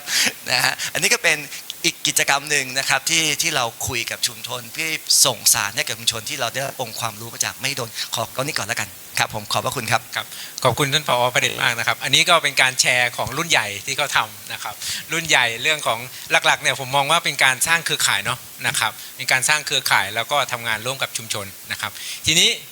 หันมาอีกรุ่นหนึ่งนะทางคุณครูกับทางมาสเตอร์ทั้งสองท่านเนี่ยรุ่นนี้เนี่ยจะต้องจัดการองค์ความรู้ต้องฝึก practice ให้กับวัยรุ่นฟันน้ำนม วัยรุ่นวัยอลวนนะครับจะขอเชิญมาสเตอร์เข็มหรือครูเข็มก่อนแล้วกันครับอาจจะรบกวนเล่านิดนึงว่ากิจกรรมที่ทำในโรงเรียนเนี่ยครับคำถามเหมือนกับวิทยาลัยชุมชนเลยครับทีนี้ในบทบาทของโรงเรียนนักเรียนเนี่ยทำอะไรบ้างยังไงบ้างครับครับก็ในบทบาทมิติของโรงเรียนเนี่ยครับคงหลีกเลี่ยงไม่ได้ที่เราจะพูดถึงเรื่องความตระหนักรู้ของคนในองค์กรนะครับโดยเฉพาะกับเยาวชนนะครับที่เราจะต้องเน้นเรื่องความตระหนักรู้ด้านปัญหาสิ่งแวดล้อมให้เขาแต่ประเด็นก็คือว่าการที่ทำให้เขาตระหนักรู้ว่าถึงปัญหาสิ่งแวดล้อมมันรุนแรงแค่ไหนเนี่ยคงจะต้องทำให้เห็นสภาพจริงก่อนนะครับซึ่งโรงเรียนอัสสัมชัญธนบุรีเนี่ยก็เป็นโรงเรียนขนาดใหญ่มีบุคลากรค่อนข้างเยอะรวมทั้งเด็กทั้งครูเนี่ยก็ประมาณ 6,000 คนนะครับเพราะฉะนั้นเนี่ยปัญหาสิ่งแวดล้อมที่จะเกิดขึ้นภายในเนี่ยก็ค่อนข้างมีนะครับเนื่องไม่ว่าจะเรื่องการจัดการขยะการใช้พลังงานรวมไปถึงของปัญหาน้ำต่างๆนะครับโรงเรียนเนี่ยพยายามบริหารจัดการเพื่อให้เกิดความยั่งยืนนะครับแล้วก็เป็นสื่อการเรียนการสอนให้กับเด็กด้วยนะครับยกตัวอย่างเช่นการจัดการน้ำเสียภายในโรงเรียนเนี่ยครับทางโรงเรียนเนี่ยมีบ่อสำหรับบำบัดน้ำเสียเองนะครับความจุประมาณ 1,800,000 ลูกบาศก์เมตรนะครับเป็นบ่อระบบเติมอากาศนะครับโดยเมื่อเติมอากาศบำบัดเสร็จแล้วเนี่ยก็จะมีการเทสค่าว่าผ่านตามเกณฑ์ของกรมควบคุมไหมนะครับใช่ครับแล้วก็สุดท้ายเนี่ยก็จะสูบขึ้นไปผ่านระบบกรองอีกทีนึงเพื่อเอาไปใช้ในระบบฝัดวาล์วในห้องน้ำนะครับเพราะฉะนั้นเนี่ยเด็กก็จะเห็นระบบทั้งหมดเป็นศูนย์การเรียนรู้นะครับ ทั้งบริหารจัดการแล้วก็เป็นศูนย์การเรียนรู้ให้เด็กไปในตัวนะครับเด็กก็จะเห็นปัญหาที่ต้นทางว่าที่ต้นน้ำปัญหาเป็นอย่างไรแล้วเมื่อผ่านระบบบำบัดเป็นขั้นตอนจนถึงณปลายน้ำแล้วเนี่ยคุณภาพน้ำเป็นอย่างไรนะครับเด็กๆก็จะได้ทดลองแต่ว่าเป็นชุดเทสคิดนะครับก็จะเป็นชุดทดลองให้เด็กลองตรวจสอบคุณภาพน้ำนะครับดูว่าคุณภาพนั้นเสียมากน้อยแค่ไหนผ่านตามเกณฑ์ไหมนะครับแล้วก็นำกลับไปใช้ใหม่อย่างไรนะครับซึ่งกระบวนการนี้นะครับก็ทำทั้งหมดในทุกมาตรการของโรงเรียนนะครับเรื่องของการจัดการขยะก็เช่นกันนะครับคือเราเนี่ยสอนได้บอกได้แต่ว่าถ้าเราไม่ให้เด็กฝึกทำบ้างเด็กจะไม่รู้อะไรเลยนะครับโรงเรียนเนี่ยมีถังขยะแบ่งสีตามเกณฑ์ของกรมควบคุมมลพิษให้เด็กฝึกทิ้งแต่ว่าข้างล่างเนี่ยความตระหนักเรื่องการคัดแยกขยะเนี่ยค่อนข้างทำได้ยากนะปีนี้โรงเรียนก็เลยจัดให้มีถังขยะอีกใบอยู่ข้างบนเพื่อให้เด็กเนี่ยฝึกคัดแยกขวดน้ำโดยเฉพาะนะครับเพื่อให้เด็กเนี่ยรู้ว่าการคัดแยกขยะที่ต้นทางแล้วก็ลดขยะที่ต้นทางเป็นอย่างไรนะครับโรงเรียนเนี่ยทำทั้ง2วิธีคือลดขยะที่ต้นทางแล้วก็กำจัดขยะที่ปลายทางด้วยนะครับเด็กก็จะค่อยๆฝึกเดือนนี้ก็จะเป็นเดือนรณรงค์เกี่ยวกับเรื่องค่าไฟนะครับก็จะเริ่มรณรงค์เกี่ยวกับการแข่งขันการลดค่าไฟที่บ้านเพื่อให้เด็กนำความรู้ที่ได้จากการอบรมที่โรงเรียนเนี่ยครับไปฝึกในเชิงปฏิบัตินะครับแล้วก็กลับมาประกวดส่งแข่งขันไปซึ่งในวิธีนี้ครับนอกจากเราบูรณาการเข้า8กลุ่มสาระการเรียนรู้ให้ครูสอนแล้วเนี่ยครับอาจารย์เราใช้เด็กคุยกับเด็กโรงเรียนเนี่ยมีนักเรียนแกนนำด้านการลดพลังงานและสิ่งแวดล้อมนะครับมีเป็นเด็กนักเรียนม.ปลายเป็นส่วนใหญ่นะครับประมาณ 60-70 คนนะครับม.4 ถึงม.6 เด็กพวกนี้จะไปคุยกับน้องๆหน้าแถวไปทำความเข้าใจกับน้องๆบางครั้งเนี่ยก็จะอาศัยคาบจริยะในการเข้าไปคุยกับน้องๆในห้องนะครับเพื่อสร้างความตระหนักรู้เพราะเราเข้าใจมุมมองว่าเด็กคุยกับเด็กน่าจะรู้ภาษาได้ดีกว่าครูคุยกับเด็กเพราะบางทีความต่างระหว่างวัยมันอาจจะทำให้เราเข้าถึงเด็กได้น้อยลงเพราะฉะนั้นการทำสื่อต่างๆเนี่ยครับในการไปคุยกับเด็กเนี่ยโดยส่วนใหญ่แล้วนักเรียนที่เป็นแกนนำก็จะเป็นคนนำไปเป็นคนทำเองแล้วก็นำไปสื่อสารกับน้องๆอย่างเงี้ยครับแล้วก็ใช้เด็กกลุ่มนี้ครับเป็นแกนนำในการทำกิจกรรมต่างๆที่เกิดขึ้นในโรงเรียนนะครับเนื่องจากว่าทางท่านผู้อำนวยการเนี่ยท่านมีนโยบายให้ทุกภาคส่วนมีส่วนร่วมในการบริหารจัดการสิ่งแวดล้อมเพราะฉะนั้นเนี่ยทุกภาคส่วนตั้งแต่บอร์ดบริหารคุณครูนะครับรวมไปถึงท่านนักเรียนนะครับก็สามารถมีส่วนในการแชร์ความคิดแสดงความเห็นในการที่จะบริหารจัดการสิ่งแวดล้อมได้นะครับแต่ก็แบ่งตามภาคส่วนตามความเหมาะสมนะครับเพราะฉะนั้นเนี่ยอันนี้เมื่อล่าสุดก็เพิ่งประเมินผ่านของทางการไฟฟ้าไปนะครับแต่ข้อดีของเรียนเราอีกข้อหนึ่งที่พูดถึงการเรียนการสอนครับเราไม่ได้ stay alone อยู่คนเดียวเรามี connection กับหน่วยงานอื่นๆเช่นการตรวจวัดก๊าซคาร์บอนไดออกไซด์หรือว่าการดูดซับเนี่ยเราก็ไปโคกับสถาบันสิ่งแวดล้อมไทยนะครับในการขอโปรแกรมในการวัดการดูดซับก๊าซคาร์บอนไดออกไซด์หรือการปล่อยนะครับเพื่อคำนวณเป็นสถิตินะครับนอกจากนั้นเนี่ยเราก็จะมีการไฟฟ้านครหลวงที่เป็นเหมือนองค์กรหลักของเรียนในการถ่ายทอดความรู้นะครับรวมถึงวิธีการต่างๆในการบริหารจัดการนะครับสรุปแล้วก็คือโรงเรียนเราเนี่ยเน้นเรื่องการบริหารจัดการก่อนแล้วทำให้การบริหารจัดการนั้นเนี่ยสามารถเป็นสื่อการเรียนรู้ไปสู่เด็กได้โดยผ่านกลุ่มสาระต่างๆนะครับแล้วก็กิจกรรมนอกห้องเรียนนะครับอันนี้ก็จะเป็นวิธีหลักที่โรงเรียนเราใช้อยู่นะครับขอบคุณครูเขมมากเลยครับอันนี้ผมเข้าใจว่าน่าจะเป็นบางส่วนเพราะบุคลากร 6,000 คนเพราะฉะนั้นผมว่ากิจกรรมของคุณครูน่าจะมีเป็นเข่ง2เข่งนะครูเนาะของโรงเรียนเยอะอยู่ครับก็เดี๋ยวปีนี้ครับทางผู้อำนวยการท่านมีนโยบายในการเพิ่มการติดตั้งโซลาร์เซลล์ที่โรงเรียนเพราะว่าอย่างนี้ครับเรื่องความตระหนักและพฤติกรรมคนณวันหนึ่งมันไปสุดเช่นเราให้เด็กปิดไฟทุกพักเที่ยงหรือทุกครั้งที่ไม่มีการเรียนการสอนเกิน50 นาทีแต่พอมันทำจนสุดแล้วครับมันก็จะได้เท่านั้นแต่ค่าไฟเรามันจะเพิ่มซึ่งที่ผมคุยกับการไฟฟ้าคืออะไรที่เพิ่มไปแล้วมันจะไม่ลดครับอันนี้ที่ผมคุยกับทางผอ.มามันเพราะนั้นเนี่ยทางท่านผู้อำนวยการเราก็มีนโยบายให้ติดเพิ่มซึ่งปีนี้เนี่ยจะติดเพิ่มอีก8อาคารเรียนนะครับ771กิโลวัตต์นะครับรวมกับของเดิมก็จะอยู่ประมาณที่978กิโลวัตต์ก็จะไม่ติดถึง1เมกเพราะว่าถ้าติดถึง1เมกก็จะเป็นเป็นกฎหมาย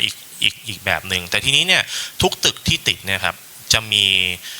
หน้าจอแสดงเพื่อให้เป็นสื่อการเรียนรู้กับ เด็กได้ทุกอาคารเหมือนกันนะครับเพราะฉะนั้นเนี่ยผมถึงบอกว่าทางผู้อำนวยการเนี่ยเน้นเรื่องการบริหารจัดการแล้วนำไปสู่การเป็นสื่อการเรียนรู้ให้กับนักเรียนเพื่อให้เห็นสภาพจริงแล้วเป็นแรงบันดาลใจให้เด็กเขาต่อครับซึ่งลูกศิษย์ผมก็อยู่คณะอาจารย์อยู่2คนในตอนนี้ครับโอเคครับแต่เดี๋ยวเราค่อยมีความร่วมมือกับคณะสิ่งแวดล้อมทำอย่างอื่นนะเหมือนครูเข็มมีกับที่อื่นครับทีนี้หันกลับมาทางที่คุณครูเพชรครับคุณครูเพชรคำถามอาจจะคล้ายๆกับของคุณครูเข็มเลยครับครูให้หนูแยกขยะครูพาหนูไปเดินป่าครูพาหนูไปทำนู่นทำนี่เด็กเขาเข้าใจไหมครับแล้วกิจกรรมพวกนี้คุณครูอินิชิเอตยังไงให้เด็กในการที่จะให้เขาตระหนักเรื่องของสิ่งแวดล้อมแล้วก็จะมาเรื่องคาร์บอนมาเน็ตซีโร่เหมือนที่คุณเพชรบอกเลยเมื่อกี้เนี่ยมันเป็นศัพท์อะไรก็ไม่รู้เด็กฟันน้ำนมจะเข้าใจหรือเปล่าไม่รู้ครับครูเพชรรบกวนเล่าให้ฟังนิดนึงฮะก็อันนี้ขออนุญาตตอบในฐานะที่ทางโรงเรียนของเราเนี่ยก็คือจะแตกต่างกับทางของครูเข็มตรงที่ว่าเราเนี่ยเป็นโรงเรียนรัฐบาลนะคะเพราะฉะนั้นเนี่ยในบางอย่างเราไม่สามารถที่จะทำได้เลยโดยทันทีนะคะก็จะมีติดขัดในเรื่องของปัญหาอย่างเช่นเรื่องของงบประมาณหรืออะไรก็ตามนะคะทีนี้ในส่วนของการปลูกฝังนะคะการที่จะให้นักเรียนเนี่ยมีความตระหนักรู้ในเรื่องของสิ่งแวดล้อมเนี่ยค่ะส่วนหนึ่งเลยโรงเรียนนวมินทราชินูทิศสตรีวิทยาพุทธมณฑลของเรานะคะก็คือเป็นโรงเรียนเฉลิมพระเกียรติของสมเด็จพระนางเจ้าสิริกิติ์พระบรมราชินีนาถเพราะฉะนั้นเนี่ยจะมีตัวชี้วัดหนึ่งค่ะที่เป็นหลักเลยที่เราต้องปฏิบัติก็คือในเรื่องของการดำเนินกิจกรรมตามโครงการพระราชดำรินะคะซึ่งส่วนหนึ่งก็จะเป็นโครงการที่เกี่ยวข้องกับสิ่งแวดล้อมค่ะจุดแรกเริ่มเดิมทีนะคะนักเรียนของเราเข้ามาค่ะเราก็จะบูรณาการข้อมูลเลยค่ะว่าโรงเรียนของเราเนี่ยค่ะก็คือจะบูรณาการในเรื่องของสิ่งแวดล้อมเข้าไปในหลักสูตรในทุกรายวิชาทั้ง8กลุ่มสาระการเรียนรู้โดยที่เราเนี่ยค่ะจะไปเน้นอยู่2กลุ่มสาระหลักที่จะต้องดูแลในเรื่องของสิ่งแวดล้อมเลยก็จะมีกลุ่มสาระวิทยาศาสตร์ที่จะให้ความรู้ในเรื่องของทางเชิงวิทยาศาสตร์คาร์บอนไดออกไซด์นะคะหรือว่าในเรื่องของวิธีการต่างๆว่ามันเกิดขึ้นแล้วมันจะเกิดอะไรขึ้นมาส่วนในกลุ่มสาระสังคมศึกษานะคะก็จะดูแลในเรื่องของเรามีแนวทางหรือมีวิธีการอย่างไรบ้างในการอนุรักษ์สิ่งแวดล้อมอันนี้จะเป็นการบูรณาการเข้าไปในกลุ่มสาระหลักก่อนนะคะต่อมาค่ะเราก็จะบูรณาการเข้าไปในของกลุ่มกิจกรรมพัฒนาผู้เรียนหรือที่เราเรียกกันว่ากิจกรรมชุมนุมทางโรงเรียนของเราก็จะสนับสนุนให้นักเรียนเนี่ยเปิดชุมนุมค่ะก็จะมีชุมนุมตั้งแต่แยกขยะเก็บกล่องนมนะคะเก็บขวดน้ำตอนนี้เราก็ดำเนินการต่อไปในเรื่องของขยะกำพร้าให้ความรู้ในเรื่องของขยะกำพร้าเข้าไปนะคะนักเรียนกลุ่มที่ทำกิจกรรมชุมนุมต่างๆเหล่านี้ก็จะเป็นแกนนำนะคะในการที่จะนักเรียนเนี่ยก็จะเป็นแกนนำหน้าเสาธงที่จะขยะกำพร้าคืออะไรให้ความรู้ต่างๆนะคะ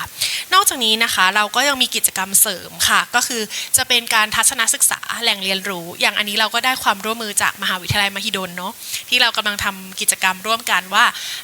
ม.ต้นนะคะทางโรงเรียนเนี่ยอยากได้คอร์สหรือหลักสูตรที่เกี่ยวข้องกับการตระหนักรู้ในเรื่องของสิ่งแวดล้อมส่วนถ้าเป็น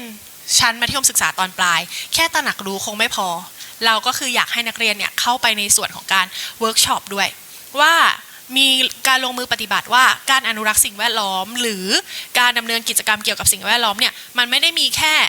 ที่เราเห็นภายในโรงเรียนนะมันยังมีวิธีการอื่นๆหรือมีการเทสตรวจสอบนะคะซึ่งนักเรียนที่มีความสนใจเนี่ยเขาก็จะได้เปิดโลกทัศน์นะคะเราให้ในส่วนของการตระหนักรู้เนี่ยเราจะให้ในส่วนของการเปิดโลกทัศน์ซะเป็นส่วนใหญ่เพราะฉะนั้นเราก็จะมีโกที่ชัดเจนเลยค่ะว่าเราจะดำเนินการยังไงบ้างนะคะนอกจากนี้กิจกรรมที่เราส่งเสริมแล้วก็ตอนนี้ก็คือได้ผลเลยก็คือกิจกรรมการแยกขยะถามว่าก็คือจะคล้ายๆกับของครูเข็มค่ะที่บอกว่าความตระหนักรู้มันอาจจะยังไม่ได้มากเท่าไหร่แต่ว่าเราไม่ได้ให้แยกขยะทุกอย่างเราก็จะแบ่งเป็นขยะเปียกขยะแห้งก่อนแล้วก็เป็นลักษณะของขวดน้ำอย่างที่แยกค่ะตอนนี้พัฒนาไปถึงการแยกฝาขวดน้ำด้วยนะคะแล้วเราก็อันนี้ได้รับความร่วมมือจากมหาวิทยาลัยศิลปากรเราเอาฝาขวดน้ำค่ะที่สามารถเปลี่ยนเป็นเขาเรียกอะไรแปรรูปได้นะคะเอาไปส่งนะคะแล้วก็ได้เป็นภาคีเครือข่ายของเราเหมือนกันอีกที่หนึ่งที่ดูแลในเรื่องของสิ่งแวดล้อมให้กับเรา นอกจากนี้ค่ะอย่างเราจะมีกิจกรรมในทุกห้องเรียนเราจะเรียกว่ากิจกรรม The Idol Room ก็คือในห้องเรียนจะต้องปลอดขยะปลอดขยะแล้วก็มีการแยกขยะในห้องเรียนด้วยนะก็คือเด็กๆเขาก็จะทำเป็นถังขยะของเขาขึ้นมาเองค่ะว่าถังนี้ขวดน้ำถังนี้ขยะอื่นๆนะคะว่าเป็นลักษณะอย่างนี้พอทำโครงการ The Idol Room เนี่ยเราจะมีการมอบรางวัลให้กับเด็กทุกๆเดือนนอกจากแยกขยะแล้วก็ต้องไปดูด้วยว่าปิดน้ำปิดไฟปิดโปรเจคเตอร์ไหมอุปกรณ์การเรียนต่างๆนะคะถ้าเกิดก็จะมีเกณฑ์ที่ชัดเจนว่าเสริมสร้างให้กับนักเรียนทุกวันนะคะว่าเราเนี่ยสามารถที่จะเขาเรียกว่าอะไรสามารถที่จะทำได้ทุกวันนะคะก็จะมีคุณครูนะคะคอยเดินตรวจแล้วก็ให้คะแนนแล้วก็ประกาศเป็นรางวัลนะคะ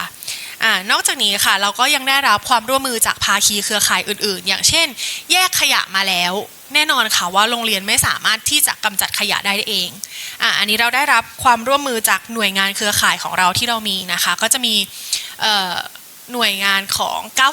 904ที่จะมารับขยะไปกำจัดให้เราอย่างถูกวิธีแล้วก็สำนักงานเขตพื้นที่ทวีวัฒนาค่ะที่ก็เข้ามาดูแลเราในเรื่องของขยะนอกจากนี้เรายังนำกล่องนมค่ะอันนี้เป็นโครงการที่ทำช่วงก่อนโควิดแต่พอหลังโควิดเนี่ยเราคำนึงถึงความปลอดภัยของนักเรียนด้วยบางทีการที่จะให้นักเรียนไปล้างกล่องนมเหมือนเดิมมันเป็นไปไม่ได้ละซึ่งตอนนั้นเราก็เข้าร่วมกับโครงการเพื่อนพึ่งพายามยากที่เห็นชัดเจนที่สุดคือโครงการเหล่านี้ค่ะเขาจะมีฟีดแบ็กกลับมาเลยอย่างเช่นเมื่อนำกล่องนมไปพัฒนาเป็นหลังคาแล้วเขาส่งตัวอย่างหลังคากลับมาให้เราดูนักเรียนก็จะเห็นชัดเจนเลยค่ะว่าไอ้ที่เขาส่งไปเนี่ยหน้าตามันเป็นยังไงนะแล้วก็รีเวิร์สกลับมาหรือสมมุติว่ากล่องนมบางส่วนที่ยังตกค้างส่งไม่ทันในรอบกลุ่มสาระการงานอาชีพค่ะเอาไปประดิษฐ์เป็นอุปกรณ์ต่างๆในรายวิชาแบบนี้ค่ะนักเรียนก็จะได้ชิ้นงานของตัวเองขึ้นมาที่เป็นรูปธรรมชัดเจนว่าหลังจากที่เรานำขยะมาแล้วเนี่ยของที่ทุกคนเห็นว่าเป็นขยะเนี่ยจริงๆแล้วมันสามารถที่จะเอาไปพัฒนาต่อยอดแล้วก็เปลี่ยนแปลงได้นะคะนอกจากนี้โรงเรียนของเราเนี่ยก็ยังมีตัวโซลาร์เซลล์อยู่ตัวหนึ่งค่ะจะเป็นตัวโซลาร์เซลล์ที่ใช้กับโครงการเพาะเลี้ยงเนื้อเยื่อพืชค่ะเป็นโครงการกล้วยไม้ซึ่งอันนี้จะตอบสนองต่อโครงการพระราชดำริของสมเด็จท่านนะคะเรื่องของป่าเรื่องของอะไรอย่างเงี้ยค่ะแล้วการเพาะเลี้ยงเนื้อเยื่อเนี่ยมันจะต้องควบคุมอุณหภูมิเพราะฉะนั้นมันจะต้องเปิดอยู่ตลอดเวลาดังนั้นส่วนนี้เราก็เลยจะใช้เป็นลักษณะของโซลาร์เซลล์เด็กๆก็จะเห็นว่าเราเปิดเนี่ยเราไม่ได้กินไฟหลวงนะเรายังลดได้ด้วยการใช้ตัวของส่วนโซลาร์เซลล์ค่ะอันนี้ก็จะเป็นตัวส่วนกิจกรรมที่เราบูรณาการทั้งในห้องเรียนนะคะในกิจกรรมเสริมแล้วก็กิจกรรมหน้าเสาธงนะคะที่เป็นประโยชน์มากเลยแล้วก็ที่เป็นประโยชน์ที่สุดตอนนี้ที่คุยกันกับทีมงานนะคะเขาก็จะบอกว่าตอนนี้ที่โรงเรียนจะเปิดเพลงค่ะเราเรียกว่าเพลงกลับบ้านตอน4 โมงเย็นจะเป็นเพลงทิ้งขยะให้ถูกที่พอเขาเห็นว่าทิ้งขยะให้ถูกที่เด็กทุกคนพอลุกขึ้นมาเพื่อจะไปอยู่รวมกันในโซนเดียวกันนะคะหรือเพลงฮีโร่ที่เกี่ยวข้องกับการทิ้งขยะเด็กก็จะเก็บตามเพลงก็คือร้องไปเก็บไปนะคะแล้วก็เหมือนเป็นการปลูกฝังไปเรื่อยๆว่าเราเนี่ยก็ต้องเก็บขยะนะทิ้งขยะให้ถูกที่นะเกิดการแยกขยะค่ะเพื่อช่วยการรักษาสิ่งแวดล้อมค่ะโอเคครับขอบคุณมากครับอันหลังนี่ดูว้าวเดี๋ยวถ้ามีเวลาเหลือครูเพชรค่อยร้องให้ผมฟังแล้วกันนะครับ ว่ามันร้องยังไงเหมือนประมาณว่ากล่อมกล่าวจิตใจให้เด็กปลูกฝังไปเรื่อยๆนะครับซึ่งรอบแรกนะครับก็ทางวิทยากรเนี่ยได้แชร์ความสำเร็จแชร์สิ่งที่ทำแล้วมันอาจจะไม่ได้ราบลื่นภายในวัน2 วันปี2 ปีเนาะนะครับสิ่งที่เราแชร์กันมาเนี่ยรอบที่2เนี่ยจะเป็นเรื่องของอยากจะขอให้แชร์เรื่องของความยากอันนี้จะคำถามอาจจะคล้ายๆกันนะครับอาจจะขอทางคุณฟ้าก่อนแล้วกันว่าความยากและความท้าทายในการที่จะต้องเจอกับอะไร MU Eco Data เจอกับอะไรนะGreen Ranking อย่างเงี้ยครับอะไรคือความยากที่มันเป็นอุปสรรคแล้วเราจัดการตรงนั้นยังไงครับถ้าพูดถึงอุปสรรคนะคะความยากความท้าทายก็คือในเรื่องของการรายงาน ก๊าซเรือนกระจกเนี่ยแหละค่ะซึ่งณปัจจุบันเนี่ยค่ะก็จะอย่างที่ทุกท่านอาจจะทราบกันเป็นดีอยู่แล้วนะคะว่ามันมีขยายสโคปเป็นเรื่องของสโคป3เพิ่มเติมอะค่ะซึ่งก็มันก็จะมีเรื่องรายละเอียดการเก็บข้อมูลนะคะที่มีความซับซ้อนขึ้นนะคะซึ่งมหาวิทยาลัยเองอะค่ะก็มีกลุ่มนะคะส่วนงานที่หลากหลายอะค่ะก็จะมีความซับซ้อนของข้อมูลไม่ว่าจะเป็นกลุ่มการเรียนการสอนหรือว่ากลุ่มโรงพยาบาลนะคะก็ทำให้เรื่องการเก็บข้อมูลที่จะนำไปสู่การนำไปสู่กิจกรรมการลดนะคะคาร์บอนนิวทรัลิตี้อะค่ะก็มีความที่เขาเรียกว่าอะไรคะซับซ้อนขึ้นค่ะแต่ว่าก็อาจจะเป็นแพลนนะคะที่มหาวิทยาลัยเองก็ยังคงดำเนินการพัฒนาค่ะปรับปรุงตัวระบบอะค่ะให้สามารถที่จะเก็บข้อมูลเหล่านี้ค่ะให้ได้ครบถ้วนมากที่สุดนะคะเพื่อที่จะทำการประเมินแล้วก็กำหนดนะคะเป้าหมายในการลดหรือกิจกรรมในการลดที่ให้เกิดคาร์บอนนิวทรัลิตี้หรือว่าเน็ตซีโร่ในอนาคตได้จริงอะค่ะขอบคุณมากครับซึ่งตอนนี้ก็สามารถจัดการได้แล้วเนาะกับความยากกับสิ่งที่จะต้องทำใช่ไหมครับท่านผอ.พระเดชครับเช่นกันเลยครับว่าทางวิทยาลัยชุมชนเจอความท้าทายอะไรบ้างแล้วก็เหมือนกับรอบแรกเนี่ยทางท่านผอ.มองว่าเหมือนจะมีแผนระยะยาวในอนาคตที่จะไปข้างหน้าต่อไงครับผมขอควบให้ท่านผอ.เลยครับอันดับแรกคืออะไรที่มันยากแล้วทำยังไงอันดับ2แล้วจะไปยังไงต่อดีครับท่านครับครับก็อย่างแรกนะครับอย่างที่บอกว่าเราเชิญโรงเรียนเข้ามาใช่ไหมครับก็เราก็จะมีเรื่องของการติดตามนะครับแล้วก็แก้ปัญหาในการตั้งแล้วก็มีท่านดรเคนี่แหละครับที่เป็นวิทยากรของผมเนี่ยอยู่ในกลุ่มไลน์ด้วยคอยให้ความรู้ต่างๆนะครับเราก็พยายามจะหยอดลงไปแล้วก็เหมือนว่าอนาคตเนี่ยเราคงต้องมีการลงพื้นที่ไปนะครับลงไปดูให้การสนับสนุนหรือว่าเขาพบปัญหาอุปสรรคอะไรบ้างกว่านี้นะครับในปีหน้าแล้วก็ในส่วนเรื่องของเนี่ยครับผมก็มองว่าผมได้สารตั้งต้นเรียบร้อยแล้วนะครับเขามีความต้องการและที่เหลือเราก็ต้องทำให้มันสามารถไปได้จริงนะครับโดยทางเกษตรกรเนี่ยเขาก็มีการรวมกลุ่มและมีตัวตั้งตัวตีบอกผมอาจารย์เดี๋ยวหนูไปรวมเกษตรกรมาให้อาจารย์อยากได้พื้นที่เท่าไหร่ผมก็บอกเอาสักเริ่มต้น1,000 ไร่ก่อนแล้วกันไม่ต้องเยอะนะครับสัก1,000 ไร่แล้วกันโดยเราก็มองว่าต้นทุนที่มันจะใช้ถ้าประมาณ1,000 ไร่น่าจะพอโอเคพอได้อยู่นะครับคือถ้าน้อยกว่านี้การลงทุนมันอาจจะไม่ค่อยคุ้มค่านะครับเขาก็เลยบอกว่าโอเคเดี๋ยวหนูไปรวบรวมมาได้เมื่อไหร่เดี๋ยวกลับมาหาอาจารย์อีกครั้งหนึ่งส่วนอาจารย์ก็มีหน้าที่ในการหาก็ประมาณหามาให้ได้เถอะอะไรอย่างนี้นะครับก็เหมือนก็แบ่งหน้าที่กันทำงานนะครับในส่วนของแล้วก็ในแผนงานในอนาคตนะครับก็มีทางท้องถิ่นนะครับหลายตำบลเนี่ยก็เริ่มสนใจเรื่องของโกกีนก็อยากให้เราไปอบรมให้ความรู้เหมือนกับว่าเราเป็นมหาลัยในพื้นที่ที่จริงเราเป็นแค่วิทยาลัยนะครับเขาก็มองว่าเดินมหาวิทยาลัยเนี่ยอาจจะง่ายกว่าสื่อสารง่ายกว่าเราก็โอเคงั้นในงบประมาณปีหน้าเราอาจจะลงไปขับเคลื่อนในพื้นที่ตำบลของท่านนะครับคราวนี้เราไปนอกบ้านแล้วกลับมาที่รั้วของผมบ้างนะครับเปิดองค์ความรู้ที่ได้มันสอดคล้องกับช่วงเวลาเพราะผมกำลังสร้างอาคารใหม่พอดีนะครับผมมีอาคารหลังใหม่เพราะฉะนั้นในการก่อสร้างแล้วก็มีนโยบายลงไปเลยว่าเราขออนุญาตเปลี่ยนหลอดไฟทั้งอาคารเป็น LED ทั้งหมดนะครับนโยบายไปเลยครับ2ก็คือในเรื่องของแอร์ครับผมขอเป็นแอร์อินเวอร์เตอร์ทั้งหมดเบอร์5 Gen 2นโยบายแบบนี้ไปเลยครับว่าขอผู้รับจ้างคุยกันแบบนี้ตรงๆเลยว่าเราต้องการเป็นอาคารประหยัดพลังงานในเรื่องของถังบำบัดน้ำเสียนะครับเปลี่ยนเป็นรุ่นใหม่เป็นถังสำเร็จรูปเติมอากาศแล้วก็มีระบบเอาน้ำที่ปล่อยสามารถเอากลับมาใช้ใหม่ได้อะไรอย่างเงี้ยครับเราก็พยายามคุยเพื่อให้อาคารของเราครับเรามีเป้าหมายว่าเราจะเป็นอาคารประหยัดพลังงานแล้วก็เป็นอาคารต้นแบบให้คนจังหวัดสมุทรสาครได้มาเรียนรู้นะครับเราพยายามจะทำอย่างนั้นให้ได้ครับผมและสุดท้ายครับขอขอบคุณเพื่อนๆชาวเวียงชนครับที่มาเป็นกำลังใจผมในวันนี้ครับขอบคุณครับ ครับดูเหมือนแฟนคลับเยอะนะครับท่านผอ.ครับดูแผนการชัดเจนนะครับแต่ว่าเรื่องงบประมาณเดี๋ยวเอาใจช่วยนะครับ งบประมาณเอาใจช่วยนะครับทีนี้กลับมาทางคุณครูเหมือนเดิมครับทางฝั่งคุณครูเนี่ยคงจะเหมือนจับปูใส่กระด้งนะครับ ครูให้ผมเหมือนครับเหมือนเมื่อกี้เลยครับยากไหมครูผมไม่อยากแยกขยะแยกเหมือนอย่างครูเพชรบอกแยกฝาไปทำไมอย่างของคุณครูเนี่ยให้เด็กไปวัดน้ำเสียเหม็นจะตายเงี้ยครูเข็มคือปัญหาอุปสรรคความท้าทายเช่นเดียวกันครับกับของโรงเรียนเนี่ยครูจัดการยังไงครับก็อันนี้ก็ต้องเรียนนะครับว่าของอัสสัมชัญธนบุรีเนี่ยในเรื่องการบริหารจัดการงบประมาณเนี่ยเราไม่มีปัญหาเลยนะครับกระเป๋าหนเราจะมีปัญหาในเรื่องขอ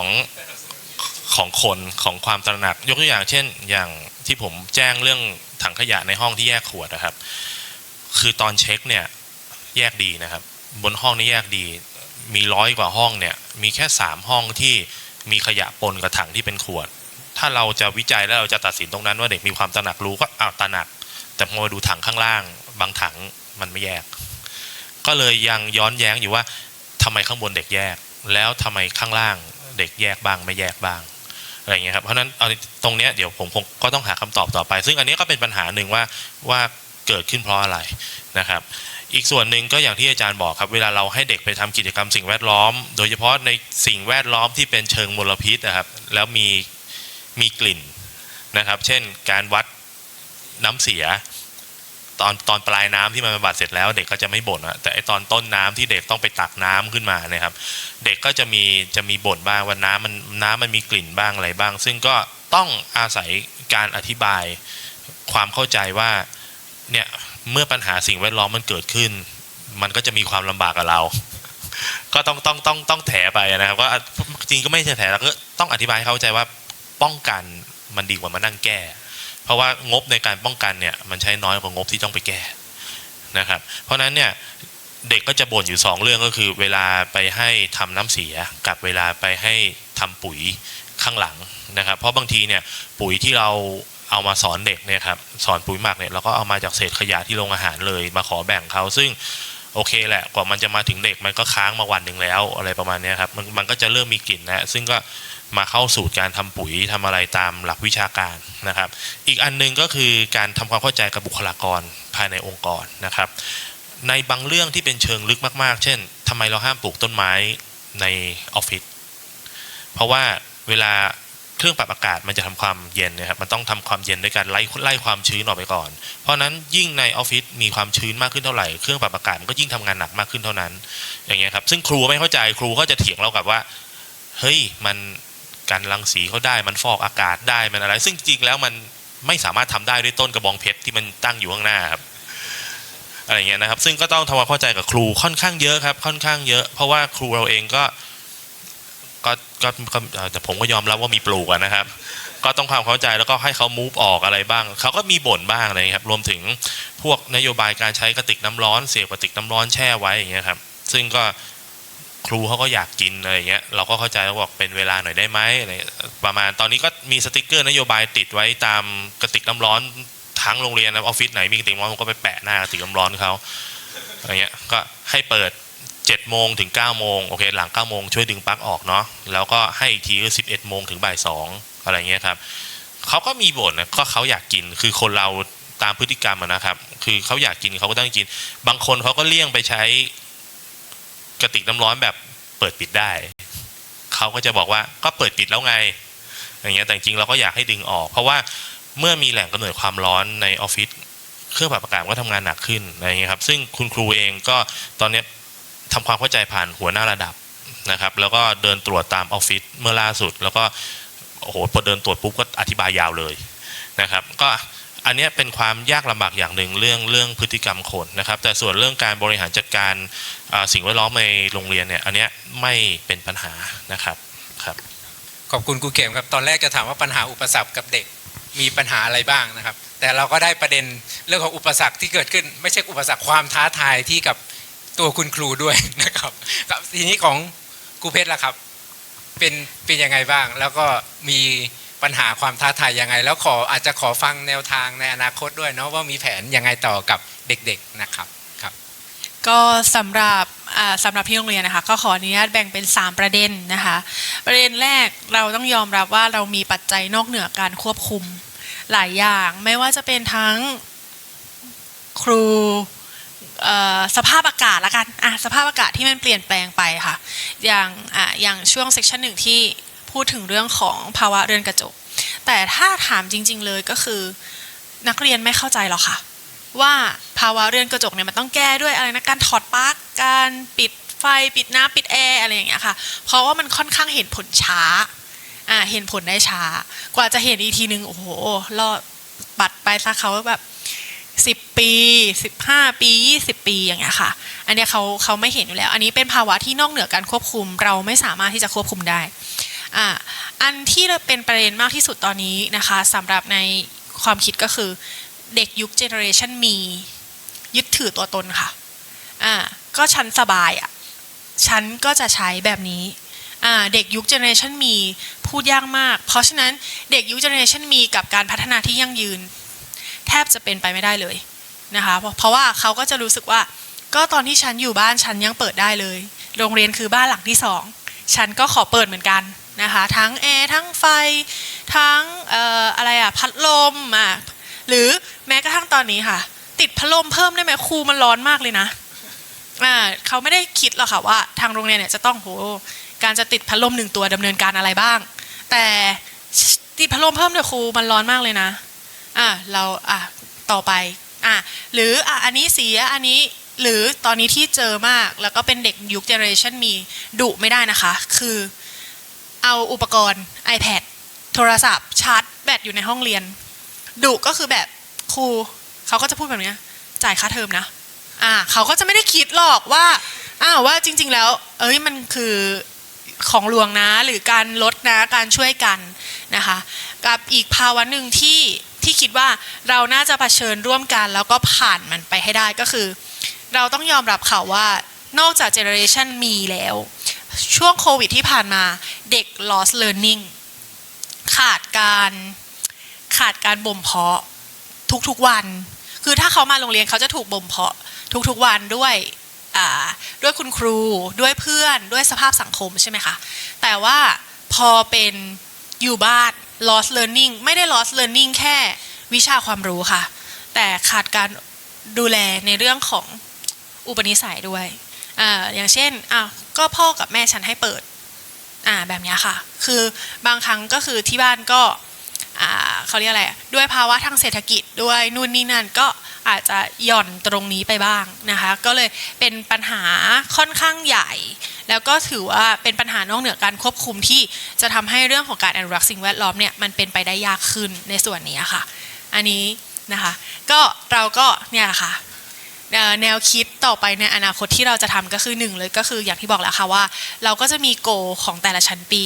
แต่ละช่วงชั้นค่ะว่าม.1 ถึงม.3 ชั้นจะพยายาม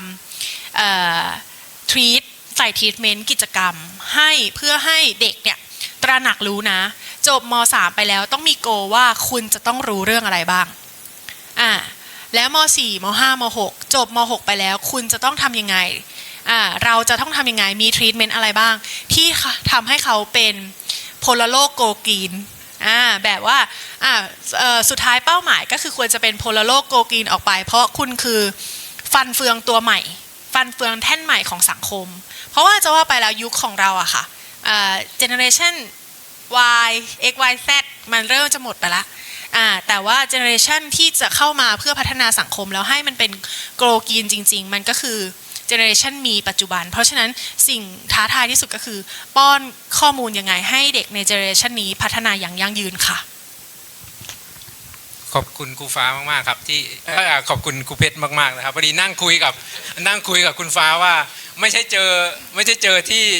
โรงเรียนอย่างเดียวนะเรื่องของการมีกระติกน้ำร้อนมีเครื่องใช้ไฟฟ้าส่วนตัวติดหรูอยู่สบายใช่ไหมครับแต่ลืมไปว่ามาทำงาน นะว่ามหาลัยก็เยอะนะครับมหาลัยก็มีนะครับซึ่งนะครับก็จะเห็นว่า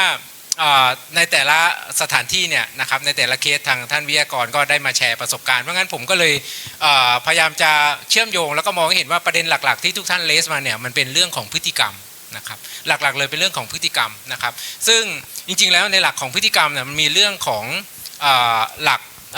การวางแผนด้านพฤติกรรมนะครับมันจะมีปัจจัยอยู่3ตัวนะครับอันแรกก็คือเป็นเรื่องของทัศนคตินะครับคือถ้าคนมีทัศนคติที่ดีเนี่ยทัศนคติที่ดีหมายความว่ามองว่าการเสียบปลั๊กน้ำร้อนทิ้งไว้เนี่ยมันจะทำให้โลกร้อนนะยังไม่ต้องถามว่าทำไมแต่ว่ามีทัศนคติที่ดีว่าเราต้องช่วยดูแลโลกนะอันนี้คนจะปฏิบัติไปในทางที่ดีอันที่2เนี่ยทฤษฎีนี้เขาบอกว่าเป็นเรื่องของกลุ่มเพื่อนครับหรือ peer group คือถ้ามีคนมาสะกิดว่าเนี่ยทำอย่างเงี้ยไม่ได้นะทำอย่างนี้ไม่ดีนะครับหรือคนรอบข้างมองหรือแม้กระทั่งคนในครอบครัวสอนหรือในโรงเรียนพยายามสอนนะครับอันนี้จะเป็นปัจจัยเสริมที่จะเปลี่ยนพฤติกรรมก็คือเป็นในเรื่องของกลุ่มเพื่อนที่มีพฤติกรรมนะครับหรือบางทีบางองค์กรอาจจะใช้เรื่องของเป็นโซเชียลเพรสเชอร์ถ้าเธอไม่ทำก็จะดูเป็นผู้ร้ายอะไรประมาณนั้นนะครับปัจจัยที่3ที่เขาบอกว่าจะสามารถเปลี่ยนพฤติกรรมคนได้นะครับเป็นเรื่องของการรับรู้ว่าตัวเราเองเนี่ยสามารถทำสิ่งนั้นๆได้นะครับนั่นหมายความว่า คนพวกนั้นเนี่ยคนกลุ่มนั้นเนี่ยอาจจะต้องได้รับการให้ข้อมูลที่ถูกต้องว่าประหยัดน้ำไปเพื่ออะไรนะครับเรื่องของการน้ำเสียอย่างที่ครูเข็มบอกนะครับพยายามลิงก์ให้เขาเห็นเพราะงั้นเขาถึงจะรับรู้ว่า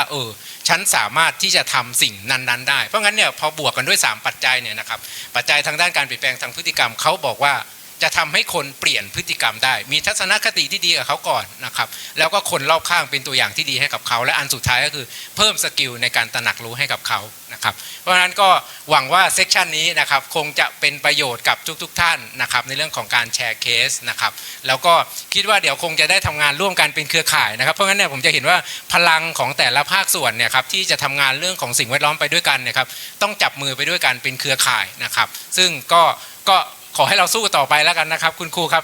ท่านผอครับน้องฟ้าเนาะนะครับก็ร่วมด้วยช่วยกันนะครับก็ขอบคุณครับก็เดี๋ยวขอเรียนเชิญทางท่านอาจารย์กิติกรครับเชิญครับต้องขอบคุณทุกท่านนะก่อนที่จะปิดเซสชั่น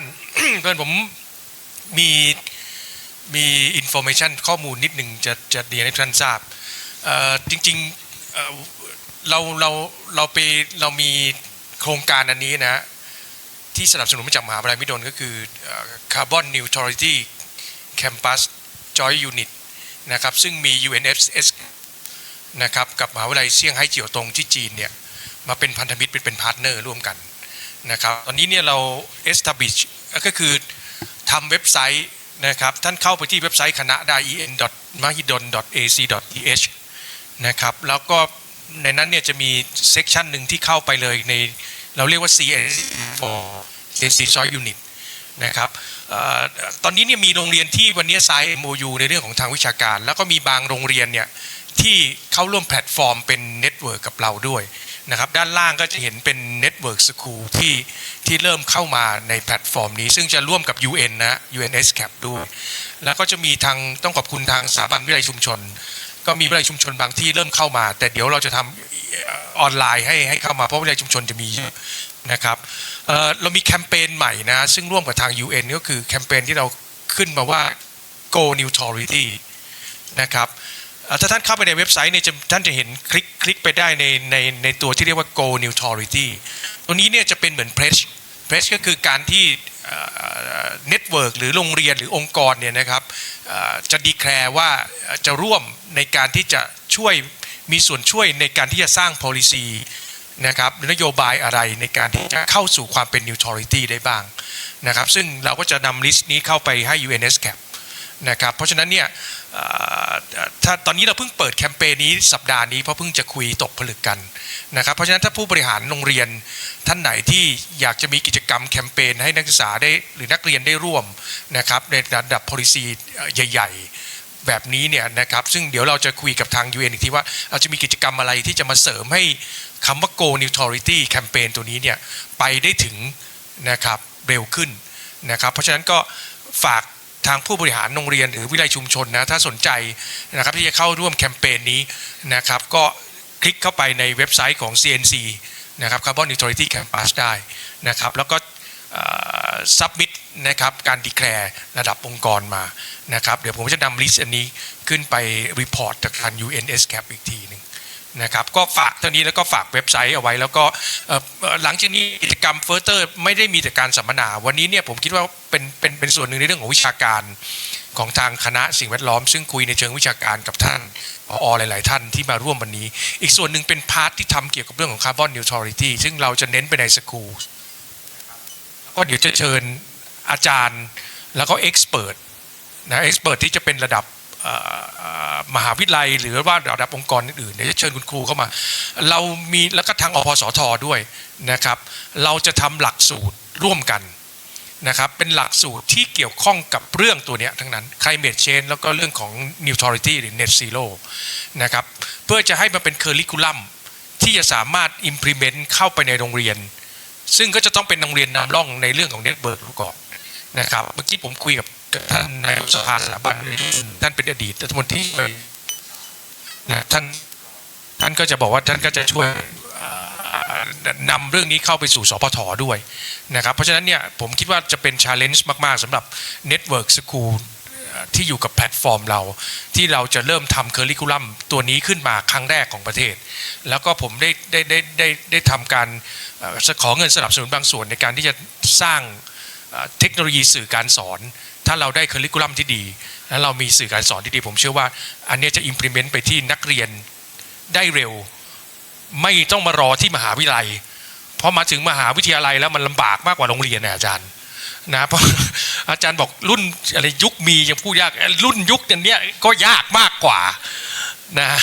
ยากมากกว่าคุณครูข้างบนบอกยังแยกไอ้นี่วางไว้มันยังไม่แยกเลยอะไรมันก็จะมีบริบทที่ต่างกันนะครับแล้วเคยทดสอบคนแต่ละส่วนงานที่แยกได้ดีที่สุดคือสถาบันเด็กและครอบครัวเด็กเล็กต่อแต่อนุบาลนะครับเพราะว่าใส่อะไรเขาก็ทำแบบนั้นนะครับก็ฝากตรงนี้ด้วยเมื่อผมยื่นเวทีกลับไปให้อาจารย์นพพลก่อนนะขอบคุณมากครับขอบคุณท่านอาจารย์กิติกรครับที่ให้ข้อมูลเพิ่มเติมก็สุดท้ายก็ขอปิดเซสชันนะครับก็ขอบคุณวิทยากรทุกท่านนะครับก็เดี๋ยวถ้ามีคำถามอะไรเพิ่มเติมนะครับผมคิดว่าก็ทุกท่านน่าจะรู้จักวิทยากรอยู่แล้วนะครับก็สามารถแชร์แล้วก็คุยกันได้ต่อนะครับก็ขอบพระคุณทุกท่านมากครับขอบคุณครับค่ะในโอกาสนี้ขอบพระคุณท่านคณบดีนะคะรองศาสตราแล้วก็ขอบพระคุณท่านรองศาสตราจารย์ดร.นพพลและวิทยากรทุกท่านค่ะค่ะและบัดนี้นะคะน่าจะได้เวลาอันสมควรแล้วค่ะเราจะเริ่มพิธีลงนามบันทึกข้อตกลงความร่วมมือทางวิชาการระหว่างคณะสิ่งแวดล้อมและทรัพยากรศาสตร์กับโรงเรียนเครือข่ายเลยนะคะลำดับแรกค่ะขอเรียนเชิญรองศาสตราจารย์ดร.กิติกรจามอนดุสิตคณบดีคณะสิ่งแวดล้อมและทรัพยากรศาสตร์มหาวิทยาลัยมหิดลขึ้นประจำตำแหน่งบนเวทีค่ะขอเรียนเชิญดร.สรายุทธรัตนปัญญาผู้อำนวยการโรงเรียนสวนกุหลาบวิทยาลัยธนบุรีขึ้นบนเวทีค่ะขอเรียนเชิญภราดาดร.ศักดาสกลทวัฒน์ผู้อำนวยการโรงเรียนอัสสัมชัญธนบุรีขึ้นบนเวทีค่ะขอเรียนเชิญอาจารย์นัดดนัยบุตรพลับผู้อำนวยการโรงเรียนสาธิตมหาวิทยาลัยศิลปากรขึ้นบนเวทีค่ะขอเรียนเชิญว่าที่ร้อยตรีพิษณุพลแตงอ่อนผู้อำนวยการโรงเรียนกาญจนาภิเษกวิทยาลัยนครปฐมขึ้นบนเวทีค่ะ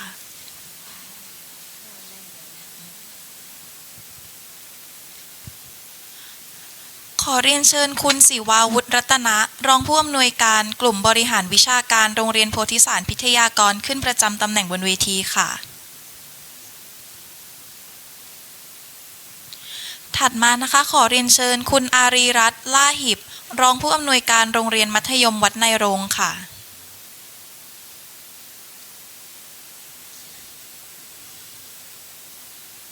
ขอเรียนเชิญบาทหลวงธนบูรณ์พูนผล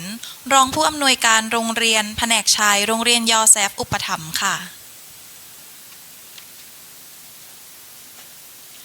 ลำดับถัดมาขอเรียนเชิญคุณวัยวุฒิธนบัตรรองผู้อำนวยการกลุ่มบริหารวิชาการโรงเรียนสุวรรณารามวิทยาคมค่ะ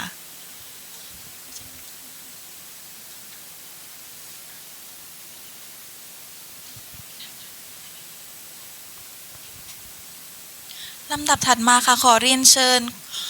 คุณเพชรชมพูพิษพันธ์เดชาค่ะครูผู้แทนผู้อำนวยการโรงเรียนนวมินทราชินูทิศสตรีวิทยาพุทธมณฑลค่ะขอเรียนเชิญคุณวินัยศรีพักครูหัวหน้างานโครงการอนุรักษ์และพัฒนาสิ่งแวดล้อมผู้แทนผู้อำนวยการโรงเรียนนาคประสิทธิ์มูลนิธิวัดบางช้างเหนือค่ะ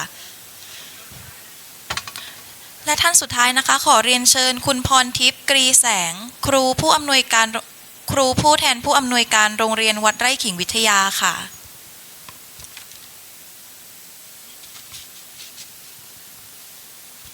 ค่ะและได้เวลาอันสมควรแล้วนะคะขอให้แขกผู้มีเกียรติทุกท่านค่ะร่วมเป็นสักขีพยานในการลงนามบันทึกข้อตกลงความร่วมมือทางวิชาการในครั้งนี้ค่ะขอเรียนเชิญทุกท่านลงนามได้เลยค่ะ